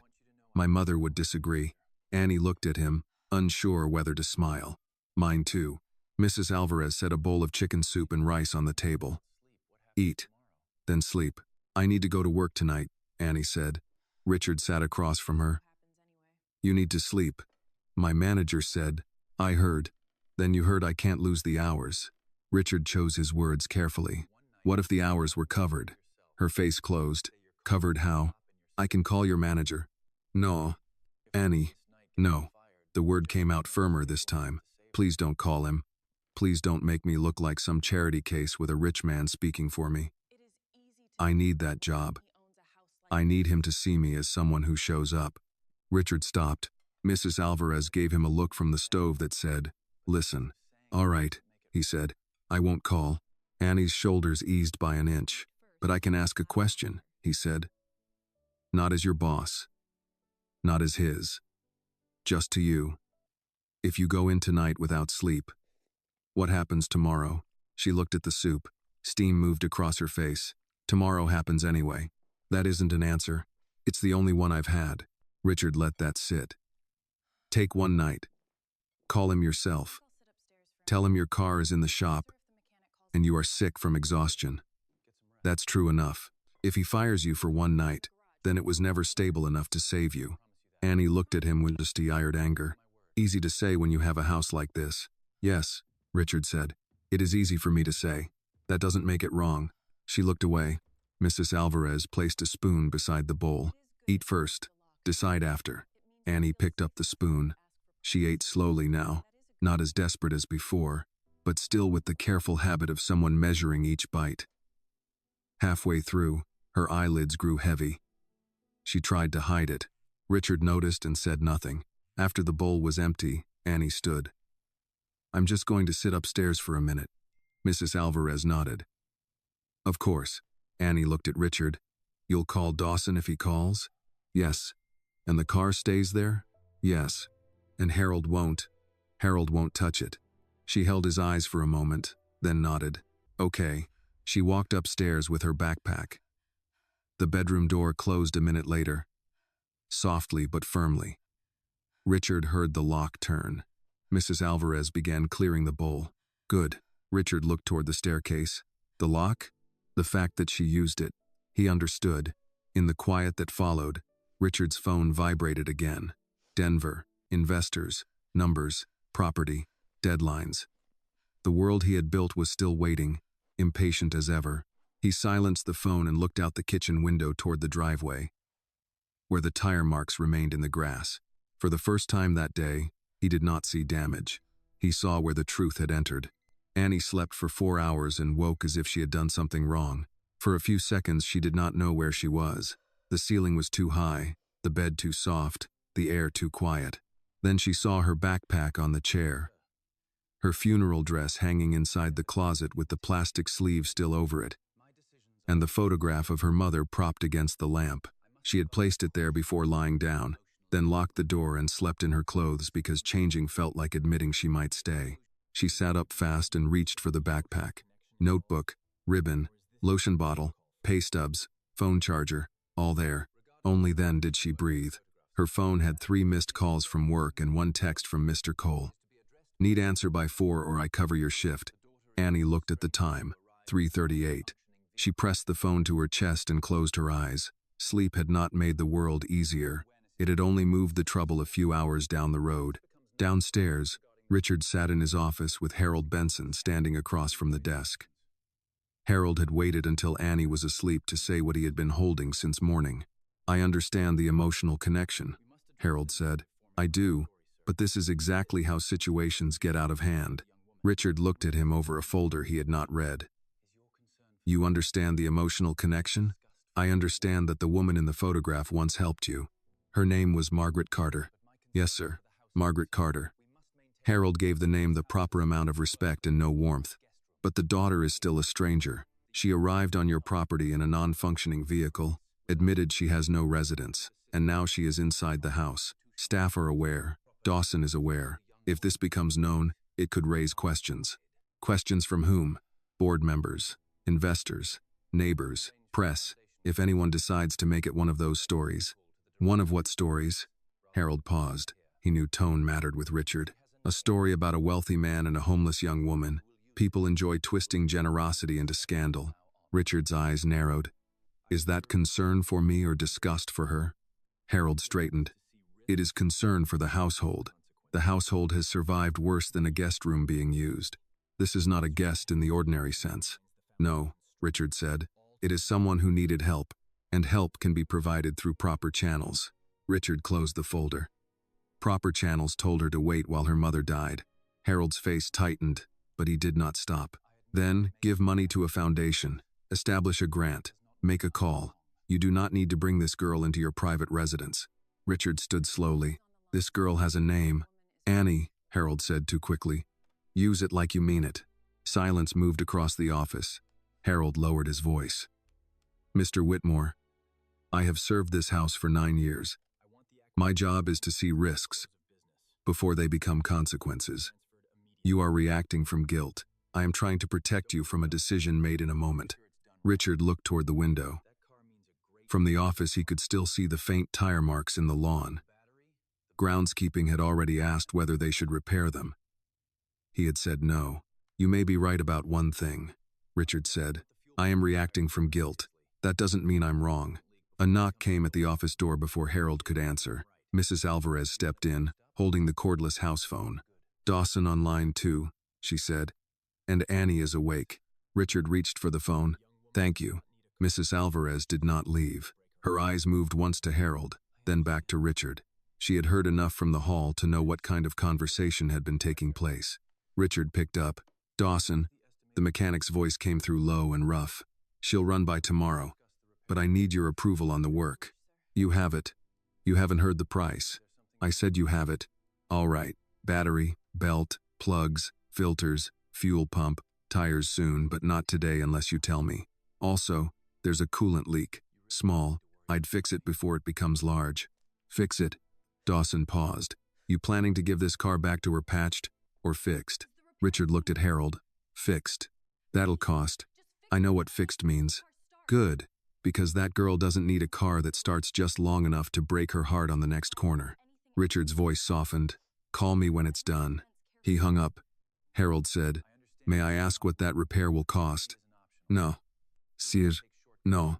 The office door opened wider. Annie stood just outside, one hand on the doorframe, hair still damp from the earlier shower, face pale from sleep and worry. She had clearly heard enough to know money was being discussed. How much? She asked. Richard turned to her. You don't need to worry about that. Her face crumpled at once. Please don't say that. Mrs. Alvarez stepped toward her. Honey, sit down. Annie shook her head. No, I need to know. If it's too much, don't fix everything. Just whatever makes it start. I can save for the rest. I don't need tires. I don't need anything extra. Harold looked at Richard as if Annie had proved his point. Richard said, Dawson says it needs more than a quick start. Then I'll take it somewhere cheaper. With what money? Harold asked. The question came out before Richard could stop him. Annie went still. Harold seemed to realize he had spoken too plainly, so he adjusted his tone. I mean practically, Miss Carter. You said yourself you have very little cash. A lower quality repair may not serve you. Annie's eyes filled, but her voice was quiet. You don't have to dress it up. You mean I'm broke? Harold said nothing. Richard's voice cut across the room. Harold, leave. Mr. Whitmore. Now. Harold closed his mouth, gave a short nod, and walked past Annie without looking at her. Mrs. Alvarez watched him go, then followed to give them privacy. Annie stayed by the door. I didn't mean to listen. You weren't wrong to. I can't pay for all that. I know. Then don't do all that. Annie. No, please listen. She stepped into the office, gripping the sleeves of the sweatshirt Mrs. Alvarez had given her. I know what people think when they see me like this. They think I don't understand money because I don't have any. I understand money. I know exactly what $5 does. I know what gas costs by the quarter tank. I know how long peanut butter lasts if you don't eat too much at once. I know how to choose between phone service and laundry. So if that repair is hundreds of dollars, maybe more, then that's not nothing. That's someone's rent. That's a month of groceries. That's a hospital bill they send 3 times in red ink. Richard stood behind his desk, hearing every word. I'm not trying to be ungrateful, she said. I just can't have you spending that kind of money because you feel bad about my mama. I don't feel bad about your mother. She looked hurt. I feel ashamed of myself, he said. There's a difference. Annie blinked. Why? Because this morning I treated her car like trash before I knew whose memories were inside it. Her mouth trembled. You didn't know. That excuse is ignorance, not cruelty. She looked down. Richard came around the desk but stopped several feet away, giving her room. Dawson is going to fix the car properly. Not because I think you can't take care of yourself. You already proved you can. Better than most people I know. I'm doing it because your mother gave me one good day when I had none left, and I have carried that debt badly for a long time. Annie wiped her cheek. Mama wouldn't call it a debt. No, she probably wouldn't. Then why do you? Because I'm not as good as she was. That answer seemed to take the strength out of her. She sat in the chair near the bookcase, not gracefully, just tired. I don't know what to do. About the car? About any of this. Richard sat across from her. What do you need to do first? She looked at her phone. Call work. If I don't answer, they'll cover my shift. Do you want the shift? I need it. That isn't what I asked. She stared at the phone. Her eyes filled again, but she looked angry at the tears. No, I want to sleep. I want one night where I'm not afraid somebody's going to knock on the window. I want to wake up and not count coins before I brush my teeth, but wanting things doesn't pay for them. Richard nodded. Call him. Tell him the truth you choose to tell, and no more. She dialed with shaking hands and put the phone to her ear. Mr. Cole? It's Annie. I'm sorry. My car is in the shop, and I can't make tonight's shift. She paused, her eyes closed. Yes, sir, I understand. No, I'm not quitting. I can come tomorrow if the car is ready. Yes, sir. Thank you. She ended the call. Richard waited. He gave away tonight, she said. Said tomorrow depends. I'm sorry. She gave a small nod, though her face showed what one lost shift meant. Mrs. Alvarez appeared in the doorway. Soup's still warm. There's also cornbread. Annie looked up, embarrassed by how quickly hunger crossed her face. Richard stood. Eat first. Annie rose slowly. At the door, she stopped and looked back into the office. Mr. Whitmore? Yes? Harold thinks I'm trouble. Richard did not lie. Yes. Is he right? He looked at her for a moment. No. But he may become some if I don't watch him. Annie absorbed that. People like him usually win. Not in my house. She did not answer, but something in her eyes asked whether his house was enough to change anything outside of it. Richard had no answer yet. That evening, after Annie ate and returned upstairs, Harold stood alone near the side porch, phone pressed to his ear. His voice was low. Yes, he said. The girl is still here. No, he isn't thinking clearly. The car is at Dawson's. I want it removed from the property records and handled before this becomes a problem. He listened, eyes on the darkening lawn. I don't care how you do it, Harold said. Just make sure that car doesn't come back here. By morning, Annie had folded the borrowed sweatshirt and pants at the foot of the guest bed even though Mrs. Alvarez had told her not to bother. She had slept in short pieces, waking each time the house made a sound, the air system starting, a pipe settling, a car passing outside the gate. Each time she reached for her backpack, touched the ribbon inside, then checked the chair where her mother's photograph rested against the lamp. At 7, Mrs. Alvarez knocked once. Annie, breakfast when you're ready. Annie opened the door almost at once. Her hair was brushed back, her face clean, but her eyes still carried the look of someone listening for bad news. I didn't know if I should come down, she said. Mrs. Alvarez held a mug of tea. Honey, if someone feeds you supper and gives you a bed, breakfast is usually included. Annie took the mug with both hands. Thank you. You keep saying that like every cup of tea comes with paperwork. Sometimes it does.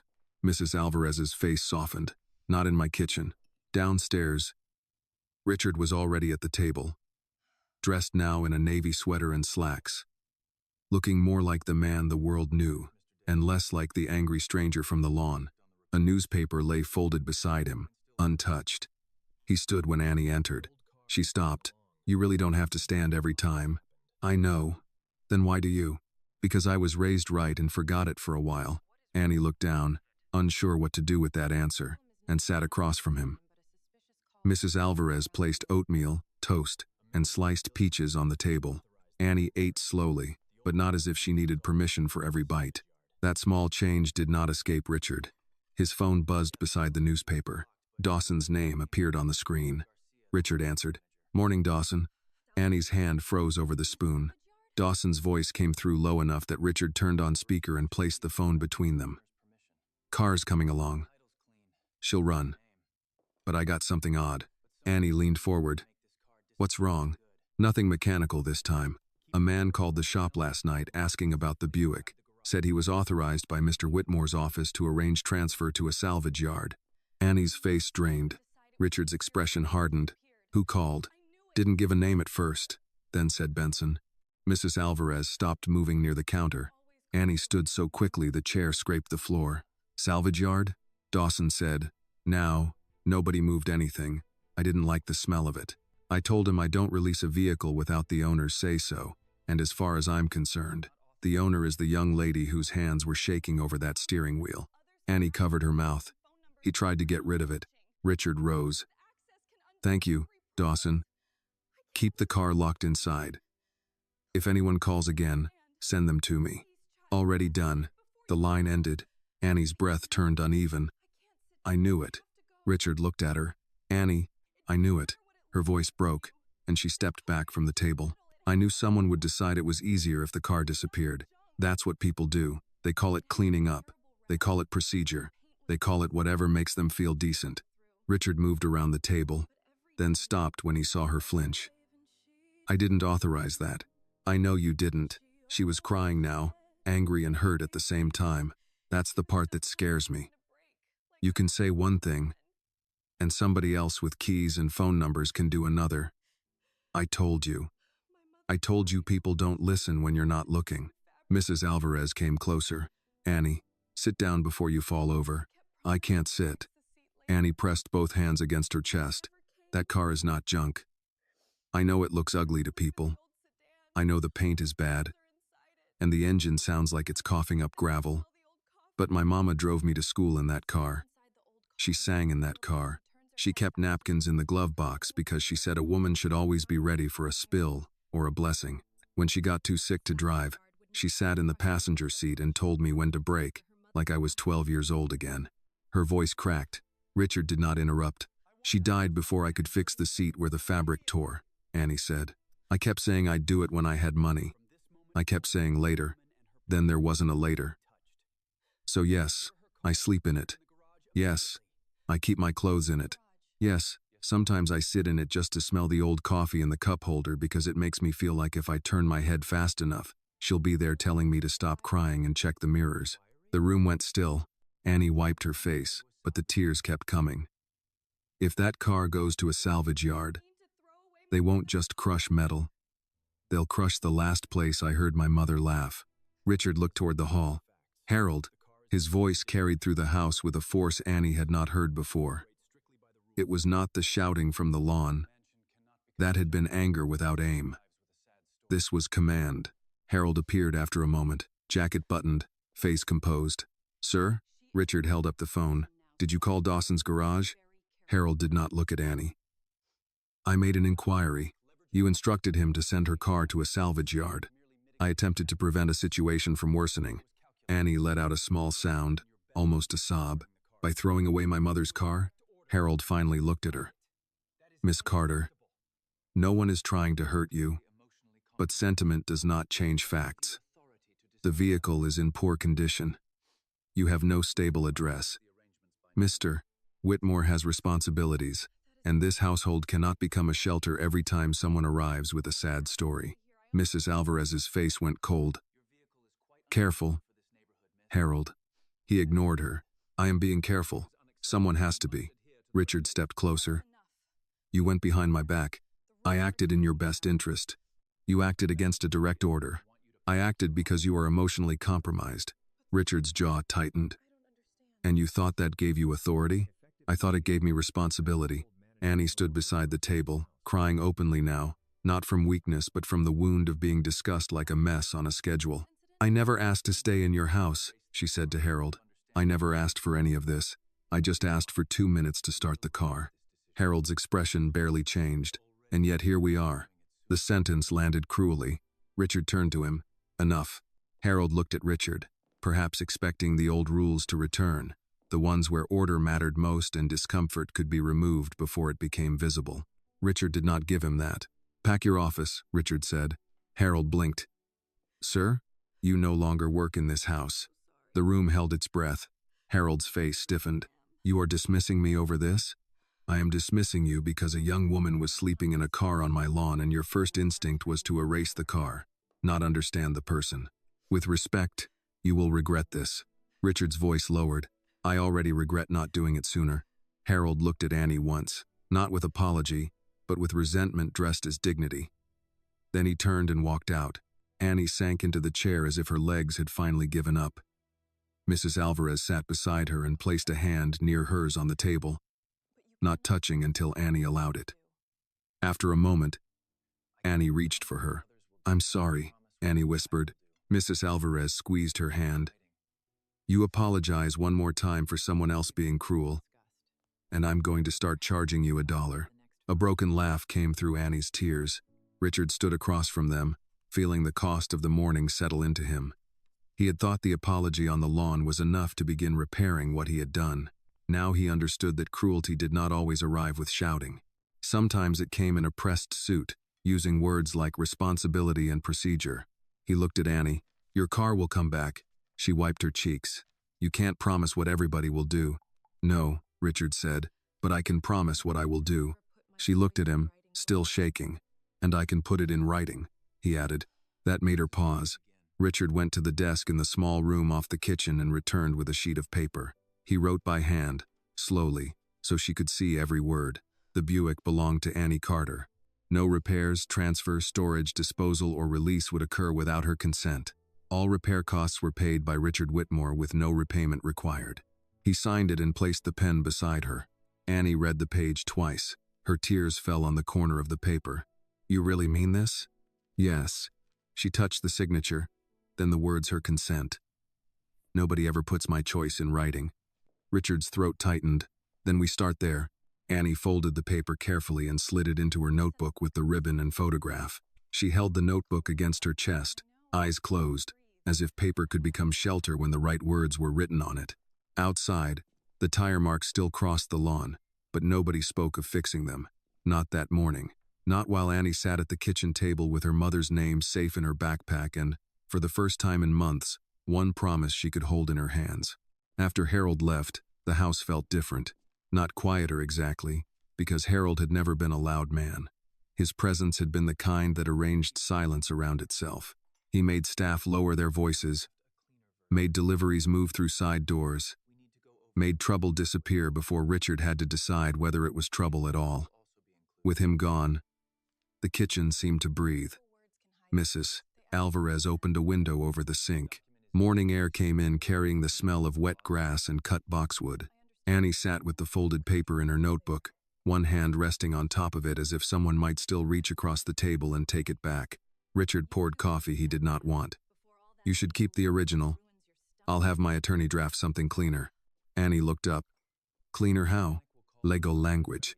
Her face changed. He caught it. "Plain language too." "Both. I'll make sure it says the same thing, because legal words can hide things." "Yes," Richard said, "they can." That answer seemed to steady her more than reassurance would have. She had no use for a man pretending the world was simple. Mrs. Alvarez set fresh coffee near Richard and warm tea near Annie. "You need food before legal language ruins your stomach." Annie tried to smile. "Yes, ma'am." Richard sat across from her. "Dawson will call when the car is ready. Until then, you can stay here." Annie's fingers tightened around the mug. "I don't know how to do that." "Stay. Be here." She looked toward the hall, then back to the table. In a house like this, with people bringing towels and fixing cars and writing papers, I keep waiting for the part where someone says I misunderstood. "You didn't. I want to believe that. But you don't." She shook her head. "Not yet." Richard nodded. "Fair." That word made her look at him. "You say fair like it matters." "It should." Fair didn't keep Mama alive. No one answered right away. Annie looked down, embarrassed by the sharpness in her own voice. "I'm sorry." Mrs. Alvarez pointed a butter knife at her from the counter. $1. Annie blinked. "You apologize for telling the truth. That's $1. For the first time since the lawn, Annie laughed. It was small and wet around the edges, but it was real enough to change the room. "I don't have $1, she said. Mrs. Alvarez nodded. "Then you owe me honesty instead." Richard watched them and felt a strange ache. In his world, people measured power by who could enter a room and make others adjust. Mrs. Alvarez had just done what money could not do. She had given Annie a rule that did not punish her. The house phone rang, and Mrs. Alvarez picked it up. "Whitmore residence." She listened, then turned to Richard. "Dawson." Richard took the phone. "Tell me." Dawson's voice carried enough that Annie leaned forward. "Car starts. Still rough, but she starts. Fuel pump was worse than I thought. I replaced it. Batteries new, belts new, plugs and filters done, coolant leak handled. Tires are safe enough for short driving, but I'd replace them within a month." Annie closed her eyes. Richard said, "Can she drive it back?" "She can, but I'd rather bring it. Less strain. Also, there's something in the glove box I didn't touch. Looks personal. I locked the car after I saw it." Annie sat straighter. "What thing?" Richard repeated the question.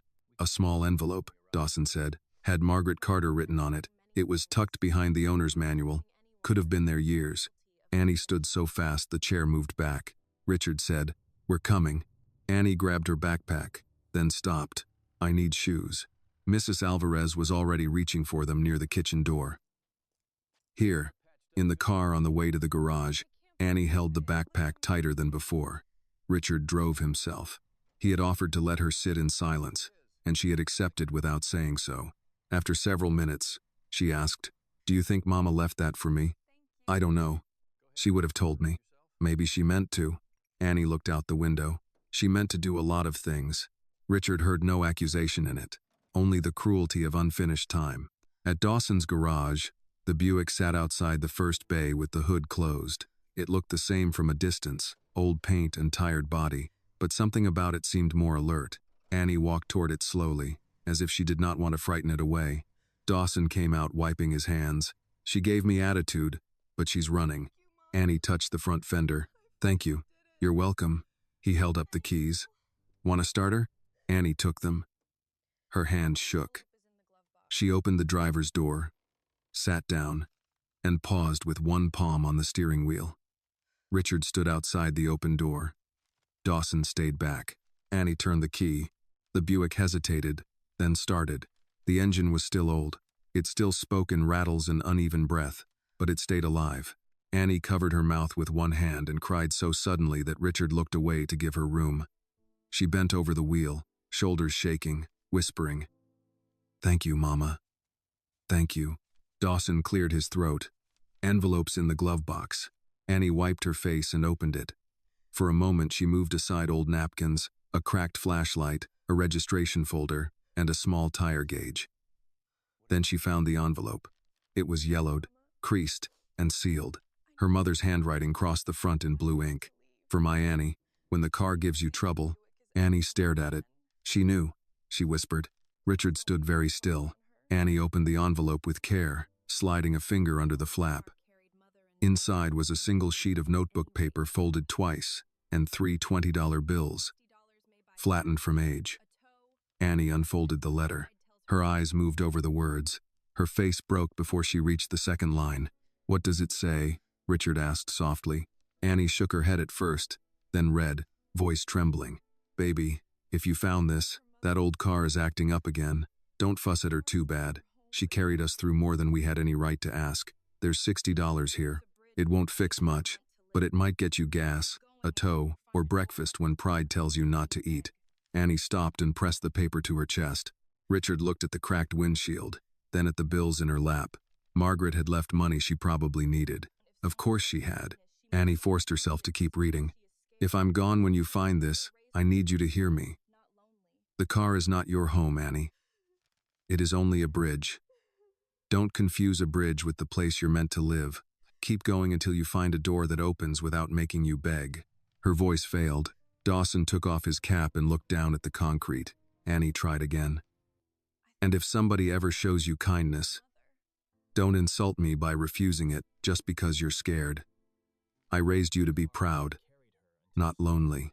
She folded over the paper, sobbing now, no longer able to hide it. Richard felt the words land where apology could not reach. Margaret Carter had reached into this morning from beyond the grave and corrected all of them. Annie held the letter against her face. I thought keeping the car meant keeping her. Richard crouched beside the open door, careful not to touch her. Maybe she left it to carry you until someone could help you carry the rest. Annie looked at him through tears. What if I don't know how to stop living like everything's about to be taken? Then we don't ask you to stop today. She looked at the letter again. She said a bridge. Yes. I don't have a door. Richard stood slowly. You have one for now. And we'll find one that belongs to you. Annie closed her eyes, holding the letter, the $60, and the old ribbon in the same trembling hands. The Buick idled beside them, repaired but still worn, a bridge with an engine, waiting for the next road. Richard followed the Buick back to the house in his own car, keeping a respectful distance behind Annie as she drove. The old Buick moved carefully along the road. Not fast, not smooth, but steady. Every time it stopped at a light and started again, Richard found himself waiting for the engine to fail. It did not. Annie kept both hands on the wheel, the ribbon tied back where it belonged, the photograph of Margaret secured beneath it, and the envelope from the glove box placed on the passenger seat beside her like a person she was bringing home. When they reached the gate, Annie slowed almost to a stop before entering. Richard could see her through the rear window, shoulders held tight, head turned slightly toward the long driveway. Yesterday, this place had been a mistake she wanted to escape. Now it had become something more confusing. Shelter offered by a man she was still afraid to trust. The gate opened. She drove in. Mrs. Alvarez was waiting near the front steps with a dish towel in her hands, as if she had stepped outside in the middle of drying something because worry would not let her stay in the kitchen. When the Buick rolled up the drive, she smiled in a way that did not ask Annie to perform gratitude. Well, she said as Annie stepped out, listen to her purr. Dawson, who had followed in his truck to make sure the car made it back, laughed. That is not a purr, ma'am. That's more like an old man clearing his throat in church. Annie gave a small laugh through tired eyes. Mama used to say the same thing. Richard came around the car. Dawson, send me the final invoice. Dawson shook his head. Already did. I mean the full one. That was the full one. Richard looked at him. Dawson. The mechanic wiped his hands on a rag. Mr. Whitmore, I charged you parts and labor. I did not charge for standing around learning something. That part was free. Richard accepted it because arguing would have insulted him. Thank you. Dawson turned to Annie. Drive it easy for a week. No long trips if you can help it. If a light comes on, don't pray over it first. Call me. Annie nodded, then glanced at Richard. I don't have your number. Dawson took a card from his shirt pocket and held it out. Now you do. And if anyone calls saying they're authorized to move this car, I call you first. Annie took the card with both hands. Thank you, Mr. Dawson. Just Dawson is fine. No, sir, Annie said softly. My mama would have made me say Mr. Dawson. He looked down and put his cap back on. Then Mr. Dawson it is. After he left, Annie stood beside the Buick with Margaret's letter folded in her hand. Richard waited. Mrs. Alvarez waited too. Neither of them rushed her. I don't know where to put it, Annie said at last. The car? Richard asked. The letter. Mrs. Alvarez stepped closer. Some things don't go in drawers right away. You keep them near until your heart stops checking for them. Annie nodded slowly. Can I keep it in the room? Of course. The word room made Annie look toward the house, then down at her shoes. I should probably go after tonight. Dawson fixed the car. I can move around again. Richard had expected this. Still, the sentence hit him harder than he wanted. You don't have to leave tonight. I know you said that. And I don't know what happens if I stay. She pressed the folded letter between her palms. Yesterday I had one problem, a bad one, but one I understood. Car, work, gas, food, sleep. Now there's a room, a house, papers, repairs, people being kind, and I don't know where the ground is. Mrs. Alvarez's eyes softened, but she said nothing. Richard chose his words with care. Then we make the ground smaller. One night at a time. Annie shook her head. That sounds easy when you're the one with the house. Yes, he said. It does. She looked at him. Surprised, he did not argue. "I can offer you the guest room for tonight," he continued. "Tomorrow, we talk about what you want. Not what I want for you. Not what I think your mother would want. What you want." Annie looked toward the Buick. "I want to stop being scared of sleep." The answer came out before she could protect it. She seemed embarrassed by it at once. Richard nodded. "Then tonight, that is enough." Before Annie could answer, a black sedan stopped outside the gate. Richard turned. He knew the car. Harold Benson stepped out wearing the same dark suit from that morning, carrying a leather folder. Richard's face hardened. "Stay here." Annie stiffened. "Is he here for the car?" "No." But Richard was not fully sure what Harold had come to do. The gate opened after Harold pressed the call button and spoke to the security panel. He walked up the drive, controlled and formal, as if the dismissal had been a misunderstanding that could be corrected by posture. "Mr. Whitmore," he said, "I came to collect my personal effects and return certain documents.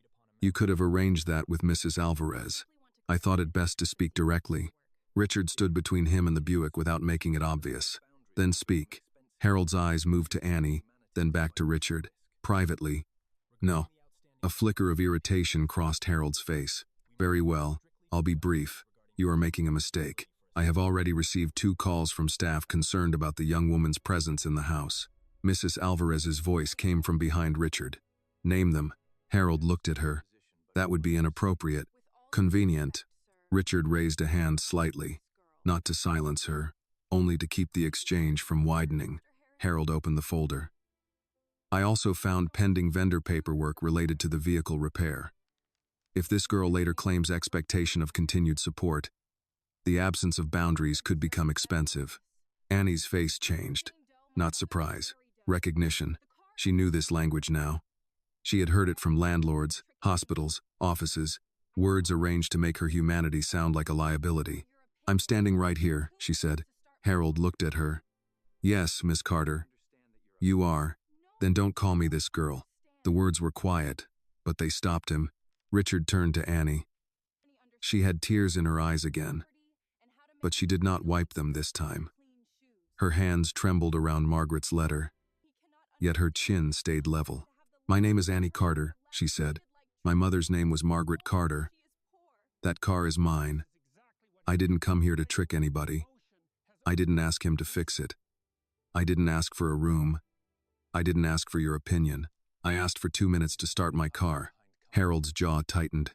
"I understand you are upset." "No, you don't." Annie's voice cracked, but she kept going. "You understand rules. You understand property. You understand how to make people feel like they're dirt on clean shoes. But you don't understand what it feels like to have the last thing your mother left you treated like trash because it's old and you're poor." Mrs. Alvarez stood very still. Richard did not interrupt. Some truths needed no rescue. Harold's face flushed. "Mr. Whitmore, this is exactly what I meant. Emotion has overtaken reason." Richard stepped closer to Harold. "No. Reason has been hiding behind comfort." Harold stared at him. "You tried to remove her car after I ordered you not to," Richard said. "You spoke about her as if she were a problem to be contained. You returned today, not to apologize, but to warn me about the cost of decency. I served your family faithfully." "You served the house," Richard said, "not the people in it." Harold's expression hardened. "You will regret humiliating me over a stranger." Richard's voice dropped. "She is not a stranger anymore. And even when she was, she deserved better than you gave her." For a moment, Harold seemed ready to say something sharper. Then he closed the folder. "I'll send for my belongings," he said. "Mrs. Alvarez will arrange it." Harold turned toward the gate. Before leaving, he glanced once at Annie and the Buick, and the look held more resentment than apology. Annie saw it and drew closer to the car. When the sedan pulled away, she let out the breath she had been holding. Richard turned to her. "Are you all right?" "No," she said honestly, "but I'm still here." Mrs. Alvarez nodded as if that answer mattered more than yes. Annie looked down at Margaret's letter. "Mama would have told me I talked too much." Richard shook his head. "I think she would have said you found your voice." Annie's eyes filled again, but this time the tears did not defeat her. She folded the letter once more and held it against her chest. Richard looked at the old Buick resting in the driveway. Yesterday, he had wanted it gone because it made the property look worse. Now it stood there with fresh repairs under the hood and a worn ribbon on the wheel, forcing the house to tell the truth about itself. He turned to Annie. "Come inside when you're ready. The room is still yours tonight." She looked at the front door, then at the car, then at the paper in her hands. "One night," she said. "One night," Richard answered. Annie nodded and started toward the house. Not quickly, not comfortably, but by choice. Annie went back inside with Margaret's letter pressed flat between both hands. The house no longer looked quite as impossible as it had that first morning, but it still did not feel safe in the ordinary sense. Safe was not a word Annie trusted yet.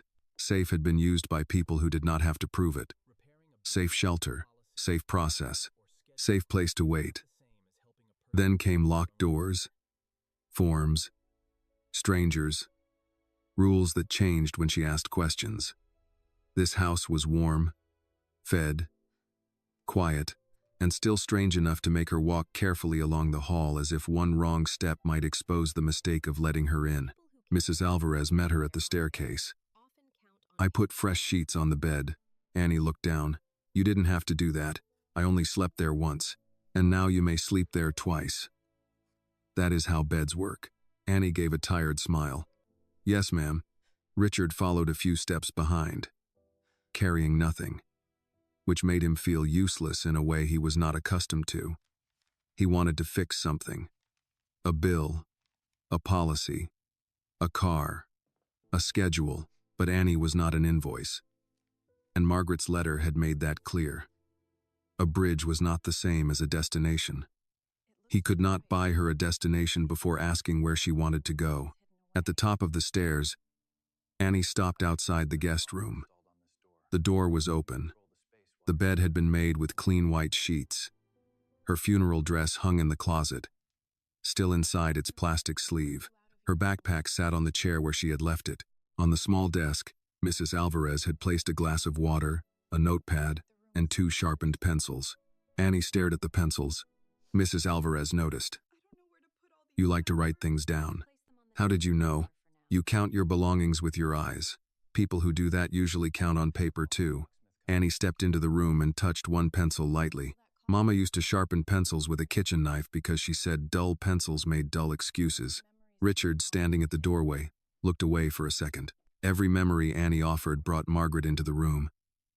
Not as a ghost, but as a woman still correcting posture, still teaching thrift, still making language do work. Annie placed the letter on the desk beside the photograph. She set the ribbon next to it, then changed her mind and tied the ribbon around the base of the lamp. The red cloth hung there, small and worn, against the cream shade. Mrs. Alvarez smiled. "That looks right." Annie nodded. "It doesn't feel right if it's hidden." "Then don't hide it," Richard said. "Would you like a lock for the door?" Annie turned to him. "There is one. I mean a better one. One only you control while you're here." She searched his face. "You'd let me lock you out of your own room?" "It is not my room tonight." Annie's eyes filled. She looked annoyed by that, as if tears had become an uninvited habit. "You keep saying things like that. Should I stop?" "No." She wiped her cheek with the back of her hand. "I just don't know where to put them." Mrs. Alvarez answered before Richard could. "Put them on the desk with the letter. Sort them later." Annie gave another small, broken laugh. "You always talk like that?" "Only when people need sense." Richard stepped back from the door. "I'll have a locksmith come by. You can decide whether you want it installed." Annie hesitated.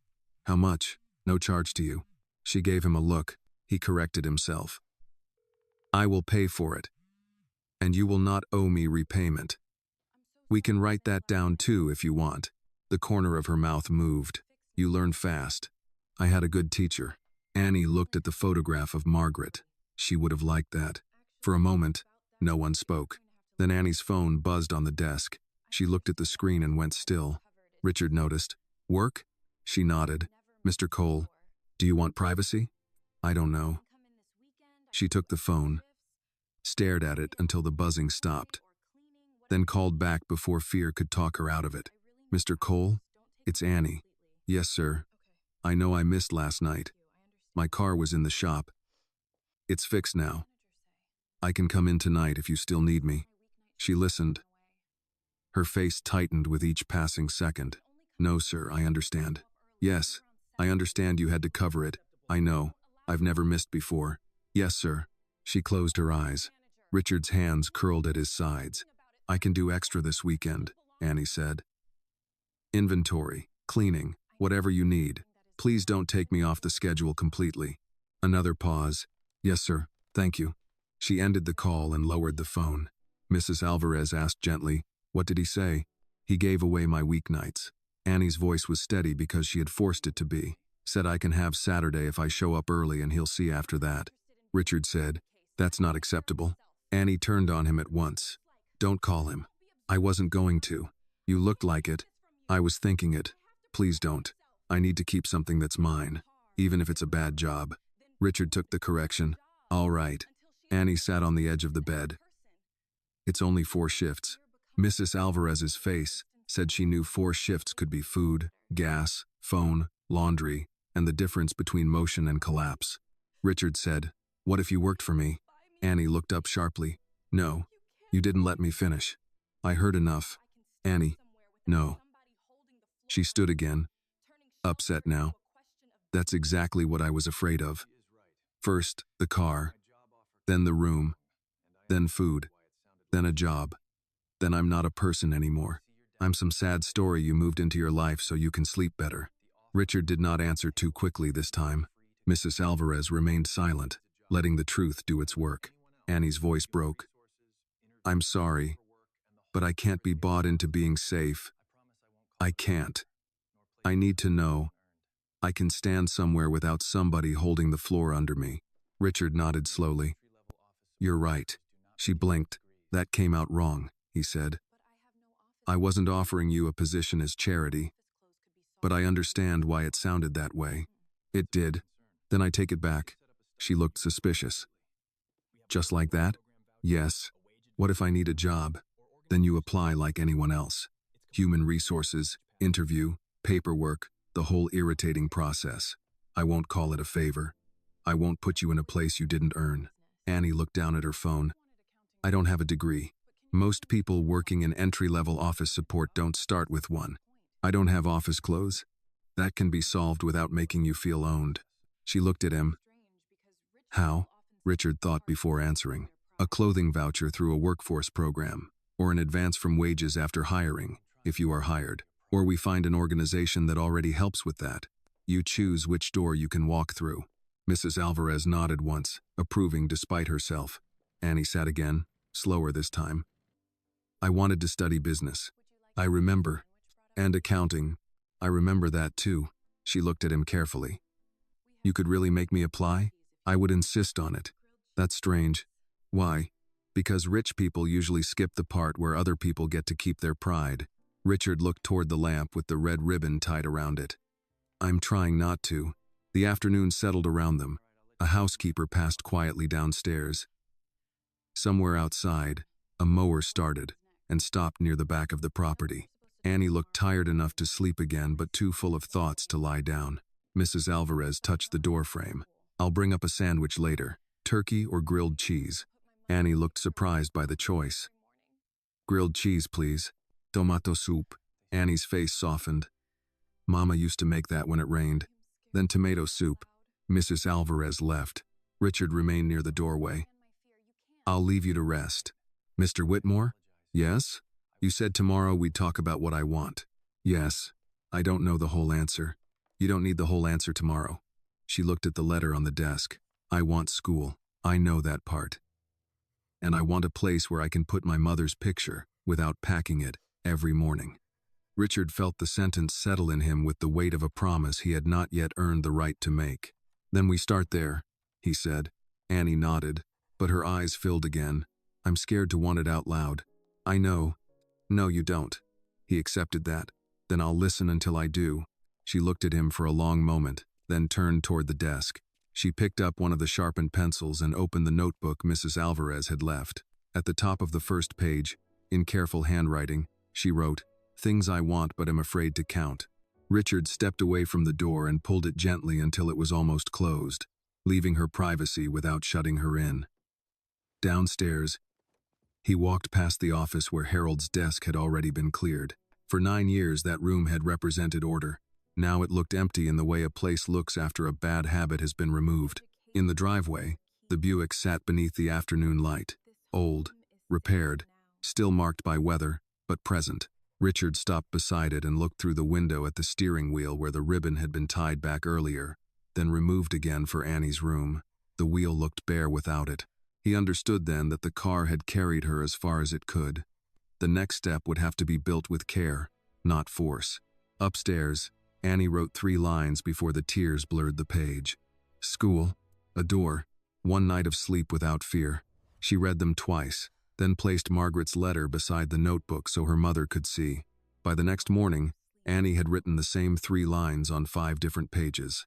School, a door, 1 night of sleep without fear. The words looked simple, almost childish, sitting alone in pencil beneath the guest room lamp, but each time she wrote them, her hand slowed at a different place. School meant forms, fees, transcripts, books, transportation, time she could not sell to a shift manager. A door meant rent, deposit, proof of income, references, an application fee that could disappear even when the answer was no. Sleep meant trusting that no one would knock, tow, evict, shout, or change the rules before morning. She had not realized wanting could be so much work. Mrs. Alvarez knocked at 8 and waited. Annie opened the door with the notebook pressed against her chest. I'm up. I figured. You have the face of someone who argued with a pencil all night. Annie looked down at the pages. It won. They usually do. Mrs. Alvarez handed her a folded towel. Breakfast is ready. Mr. Whitmore asked if you would meet him in the small dining room after you eat.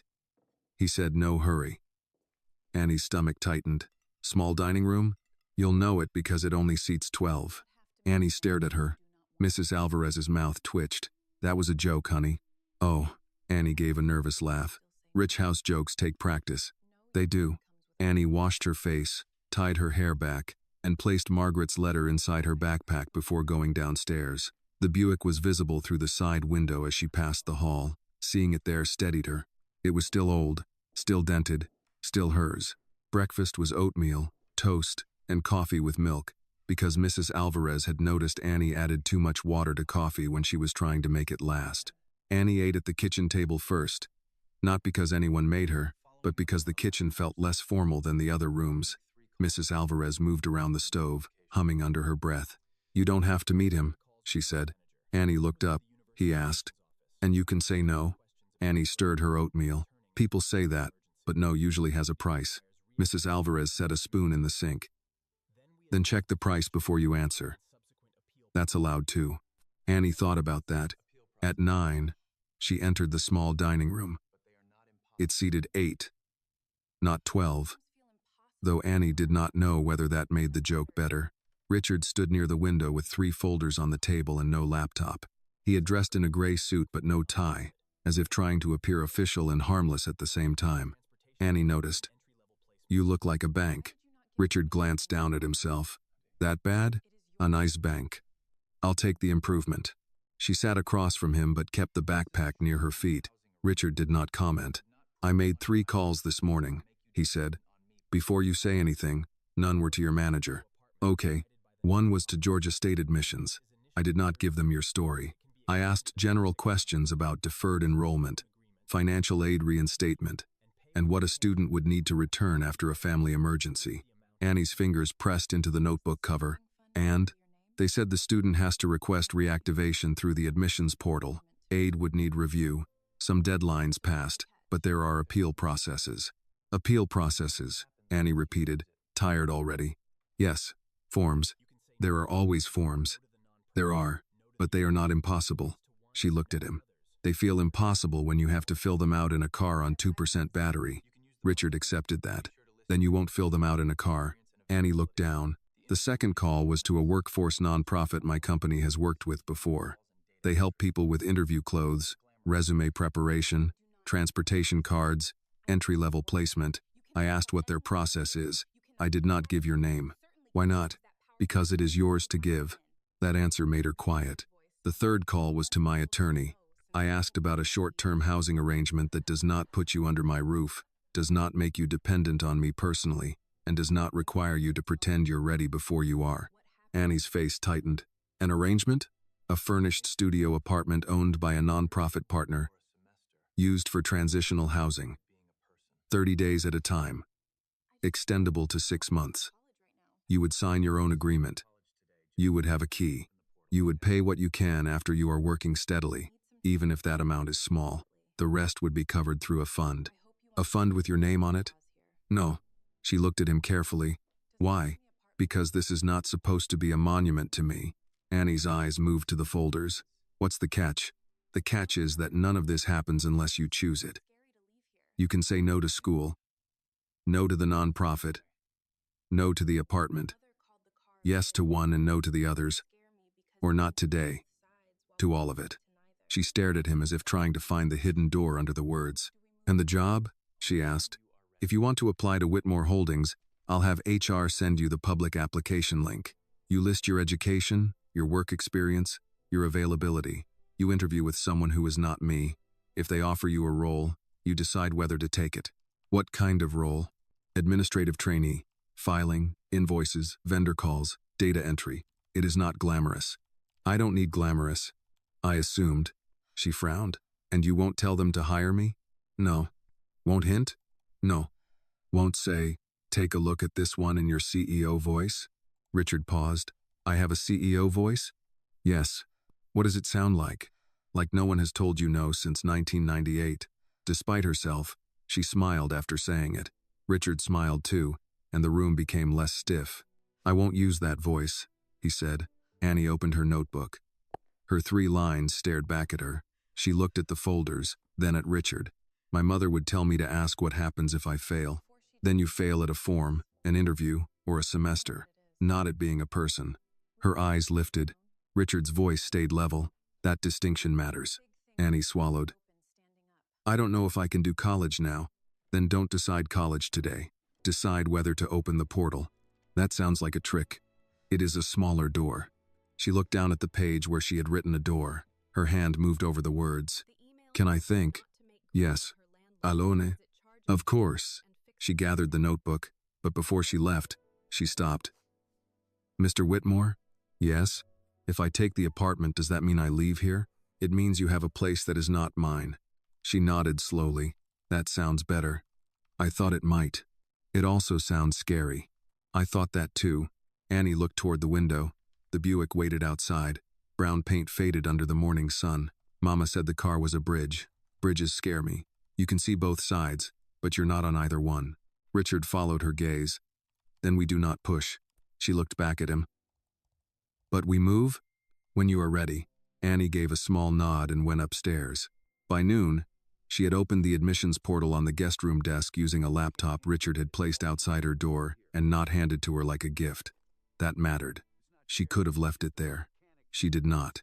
She typed her name slowly, then her date of birth, then her student ID from an old email she had saved because deleting it had felt like burying the last proof that she once had plans. The first password failed. The second failed.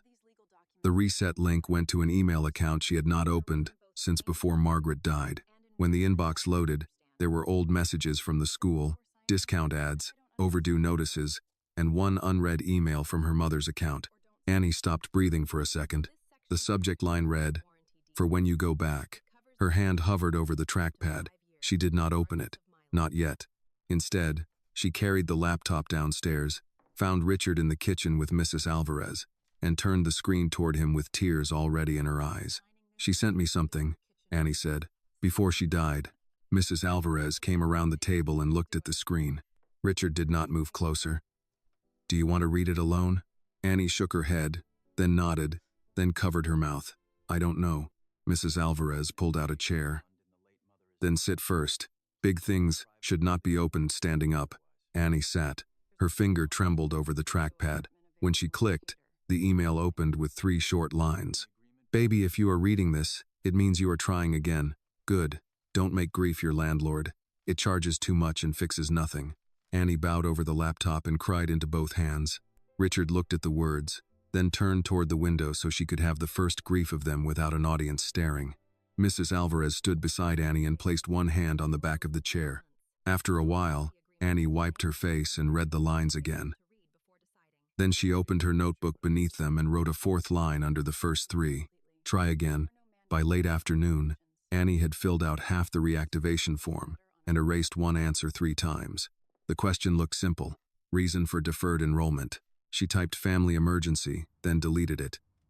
She typed medical hardship, then deleted that too. Both sounded clean. In a way, life had not been clean.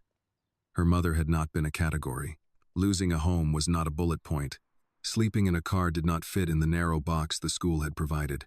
Mrs. Alvarez came in with tomato soup and grilled cheese on a tray. She set it on the desk and glanced at the screen. Forms still acting like forms. Annie rubbed her forehead. They want a reason.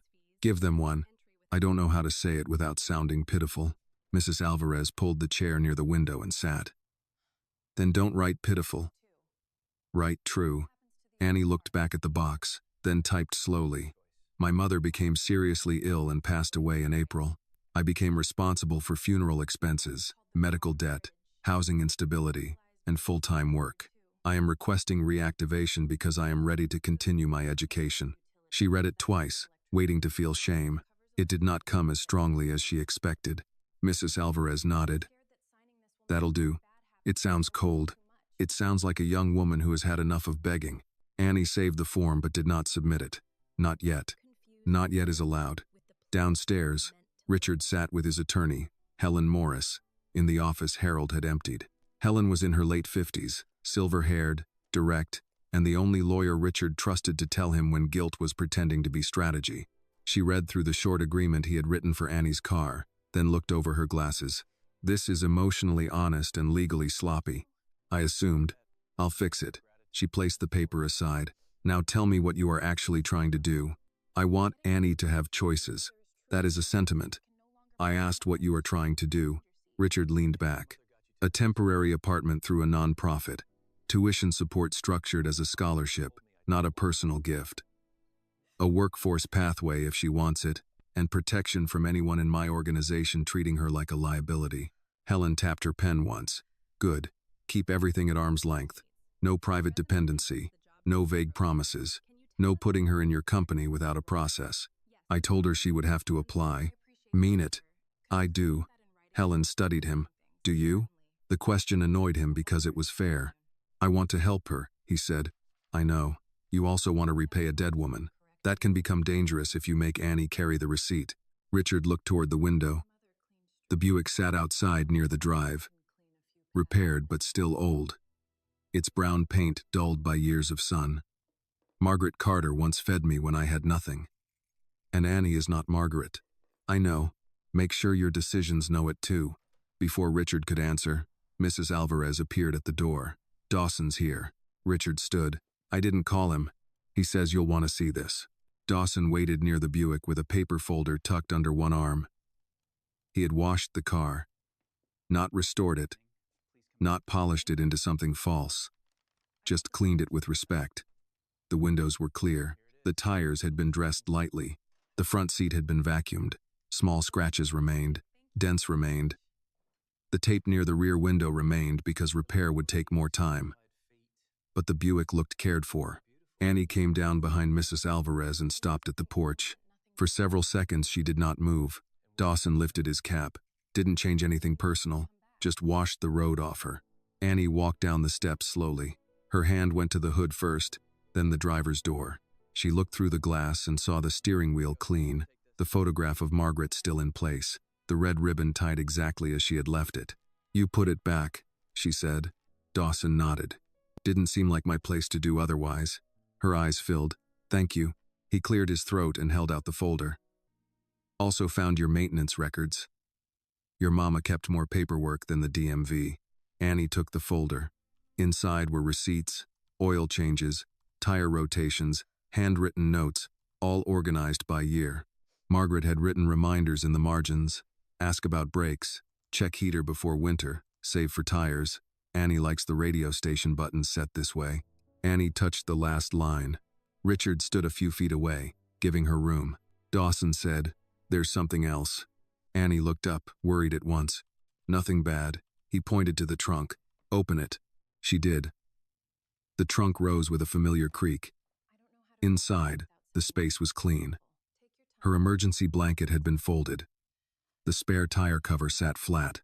On top of it was a new roadside kit, a tire inflator, jumper cables, a flashlight, and a small first aid kit. Annie turned to Richard. "You said no extras." Richard looked at Dawson. Dawson raised both hands. "That's on me. I keep kits in bulk. Old cars need friends." Annie stared at the items. "I can't." Dawson cut in gently. "You can. And before you start, no, it is not charity. It is an old mechanic being bossy." Mrs. Alvarez smiled from the porch. "Best kind of bossy." Annie laughed, then cried at the same time. She covered her face with one hand. "I'm sorry. I keep doing this." Mrs. Alvarez called down, "Dollar." Annie laughed harder through the tears.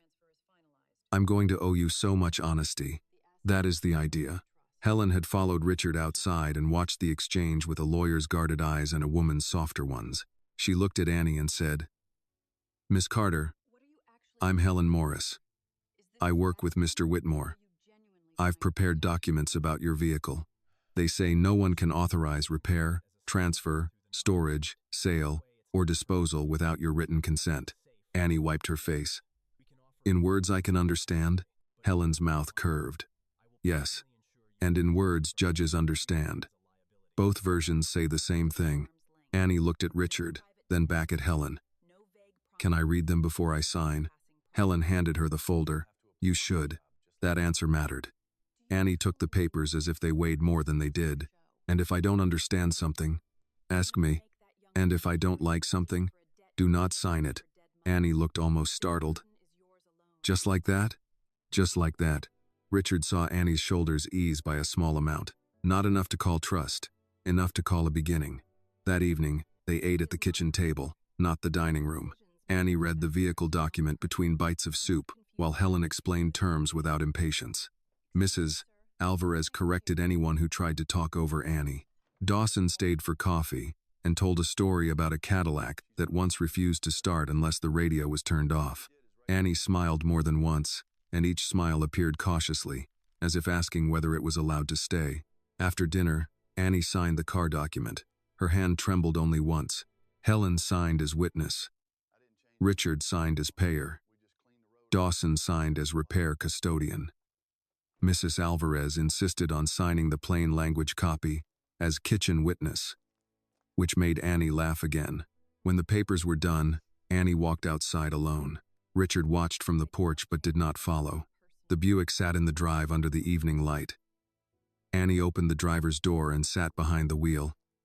For a long time, she did not start the engine.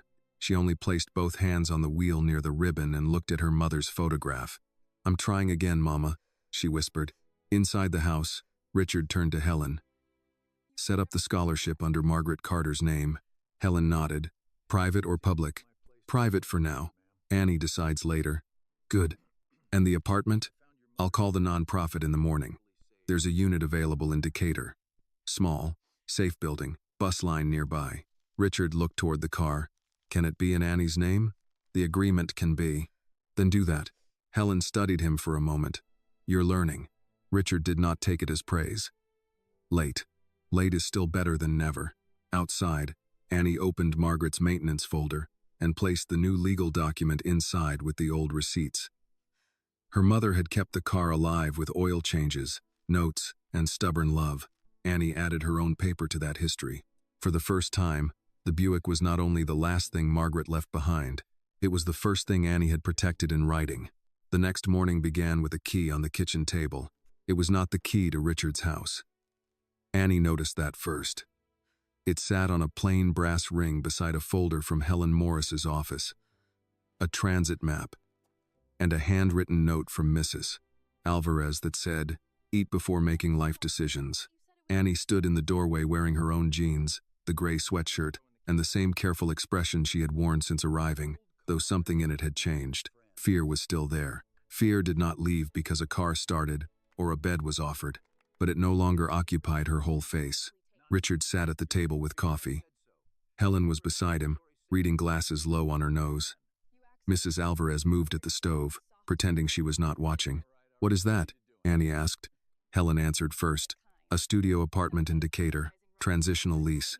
30 days to start. Renewable up to 6 months. Your name is on the occupancy agreement. You can read every page before deciding." Annie did not move toward the table. "Today? If you want to see it today," Richard said. "Not if you don't." She looked at the key again. "You already got the key." Helen nodded. The nonprofit held the unit because Mr. Whitmore guaranteed funding through a housing assistance account. "That does not obligate you to accept it." Annie gave a soft, nervous laugh. "People keep saying things don't obligate me while putting keys on tables." Richard looked at Helen. "She has a point." Helen closed the folder. "She does." Mrs. Alvarez set a plate in front of Annie's chair. Eggs, toast, and sliced peaches. "Food first. Suspicion works better on a full stomach." Annie sat, still eyeing the key. Richard said, "You don't have to decide alone. You can see the place. You can say no. You can ask Mrs. Alvarez to come with us. You can drive your own car and leave whenever you want." Annie looked up. "My car? It runs. That doesn't mean it likes rich neighborhoods. It survived my lawn." That surprised a smile out of her. She hid it behind the glass of water. After breakfast, Annie drove the Buick behind Richard's car, with Mrs. Alvarez in the passenger seat because Annie had quietly asked her to come. Richard did not comment on that. He only nodded when he saw them together, and for once he understood that trust sometimes chose the kitchen before the office. The apartment building stood on a tree-lined street near a bus stop, a grocery store, and a branch library. It was not new. The brick had darkened with rain and time. The hallway carpet showed wear near the stairs, but the front door locked, the lobby light worked, and the mailbox had Annie's unit number taped neatly inside. The studio was on the second floor. One room, one small kitchen, one bathroom, 2 windows. A twin bed stood against the wall with a clean blanket folded at the foot. There was a small table, 2 chairs, a lamp, and a dresser with drawers that opened without sticking. Nothing matched. Nothing gleamed. Everything worked. Annie stood in the middle of the room and said nothing. Mrs. Alvarez waited near the door. Richard stood in the hallway, not inside, because Annie had not invited him in. Helen placed the folder on the small table. "The agreement is here. Rent contribution starts at 0 for the first month while income and school status are reviewed. After that, it adjusts based on what you can actually pay. No surprise fees. No guest restrictions beyond normal building rules. No one enters without notice except emergency maintenance." Annie walked to the window.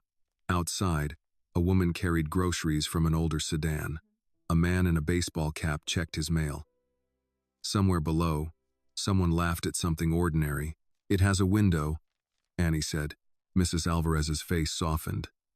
"It has too." Annie touched the window latch. It opened with a small push. Air came in, carrying the smell of damp leaves and traffic from the next block. Annie closed her eyes for a second. Richard looked down the hallway, giving her the privacy of the moment. Annie turned. "If I take it, what happens to the Buick?" "You choose," Richard said from the hall. "It can stay here in the lot.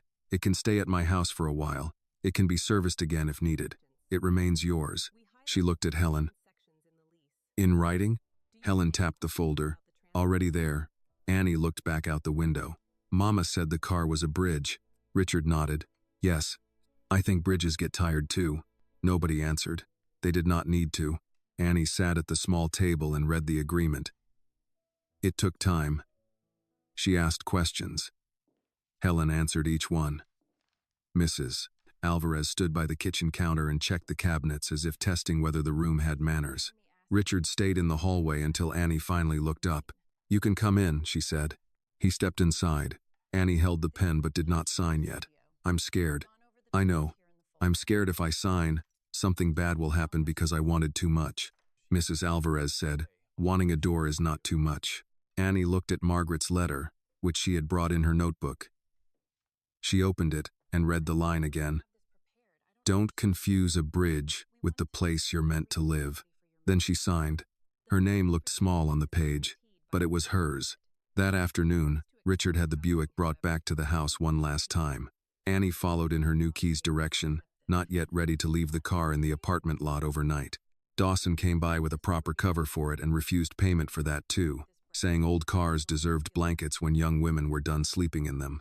By sunset, the Buick rested near the side garden at Richard's house, not hidden, not displayed like a trophy, simply kept with care until Annie decided where it belonged next. The red ribbon stayed on the steering wheel. Margaret's photograph remained beneath it. The maintenance folder lay in the glove box beside the new legal document. Annie stood beside the car with Richard a few feet away. "I don't know how to thank you," she said. "Then don't yet." She looked at him. "People usually want to hear it.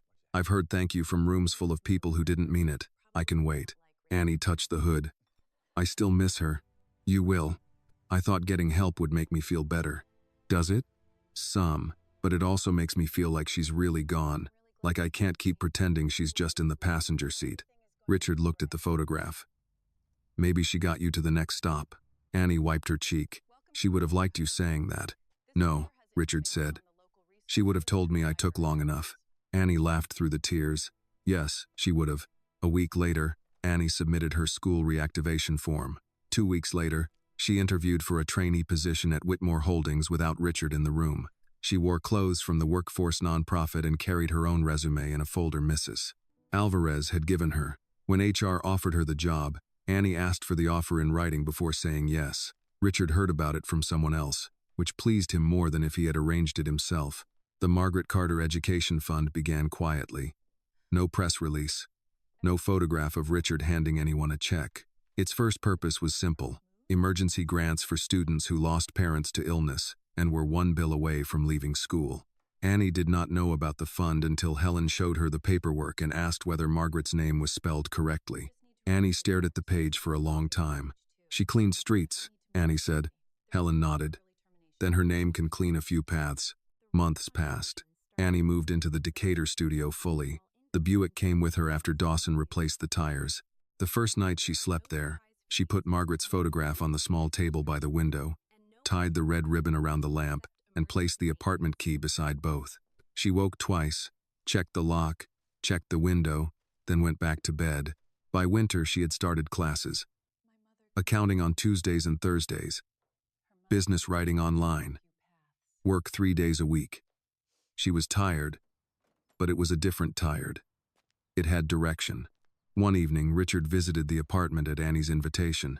He brought no gifts, only a folder of scholarship updates and a bag of peaches because Mrs. Alvarez insisted. Annie made grilled cheese and tomato soup. The Buick sat outside beneath a streetlight. Old paint dull. Engine repaired. No longer a bedroom.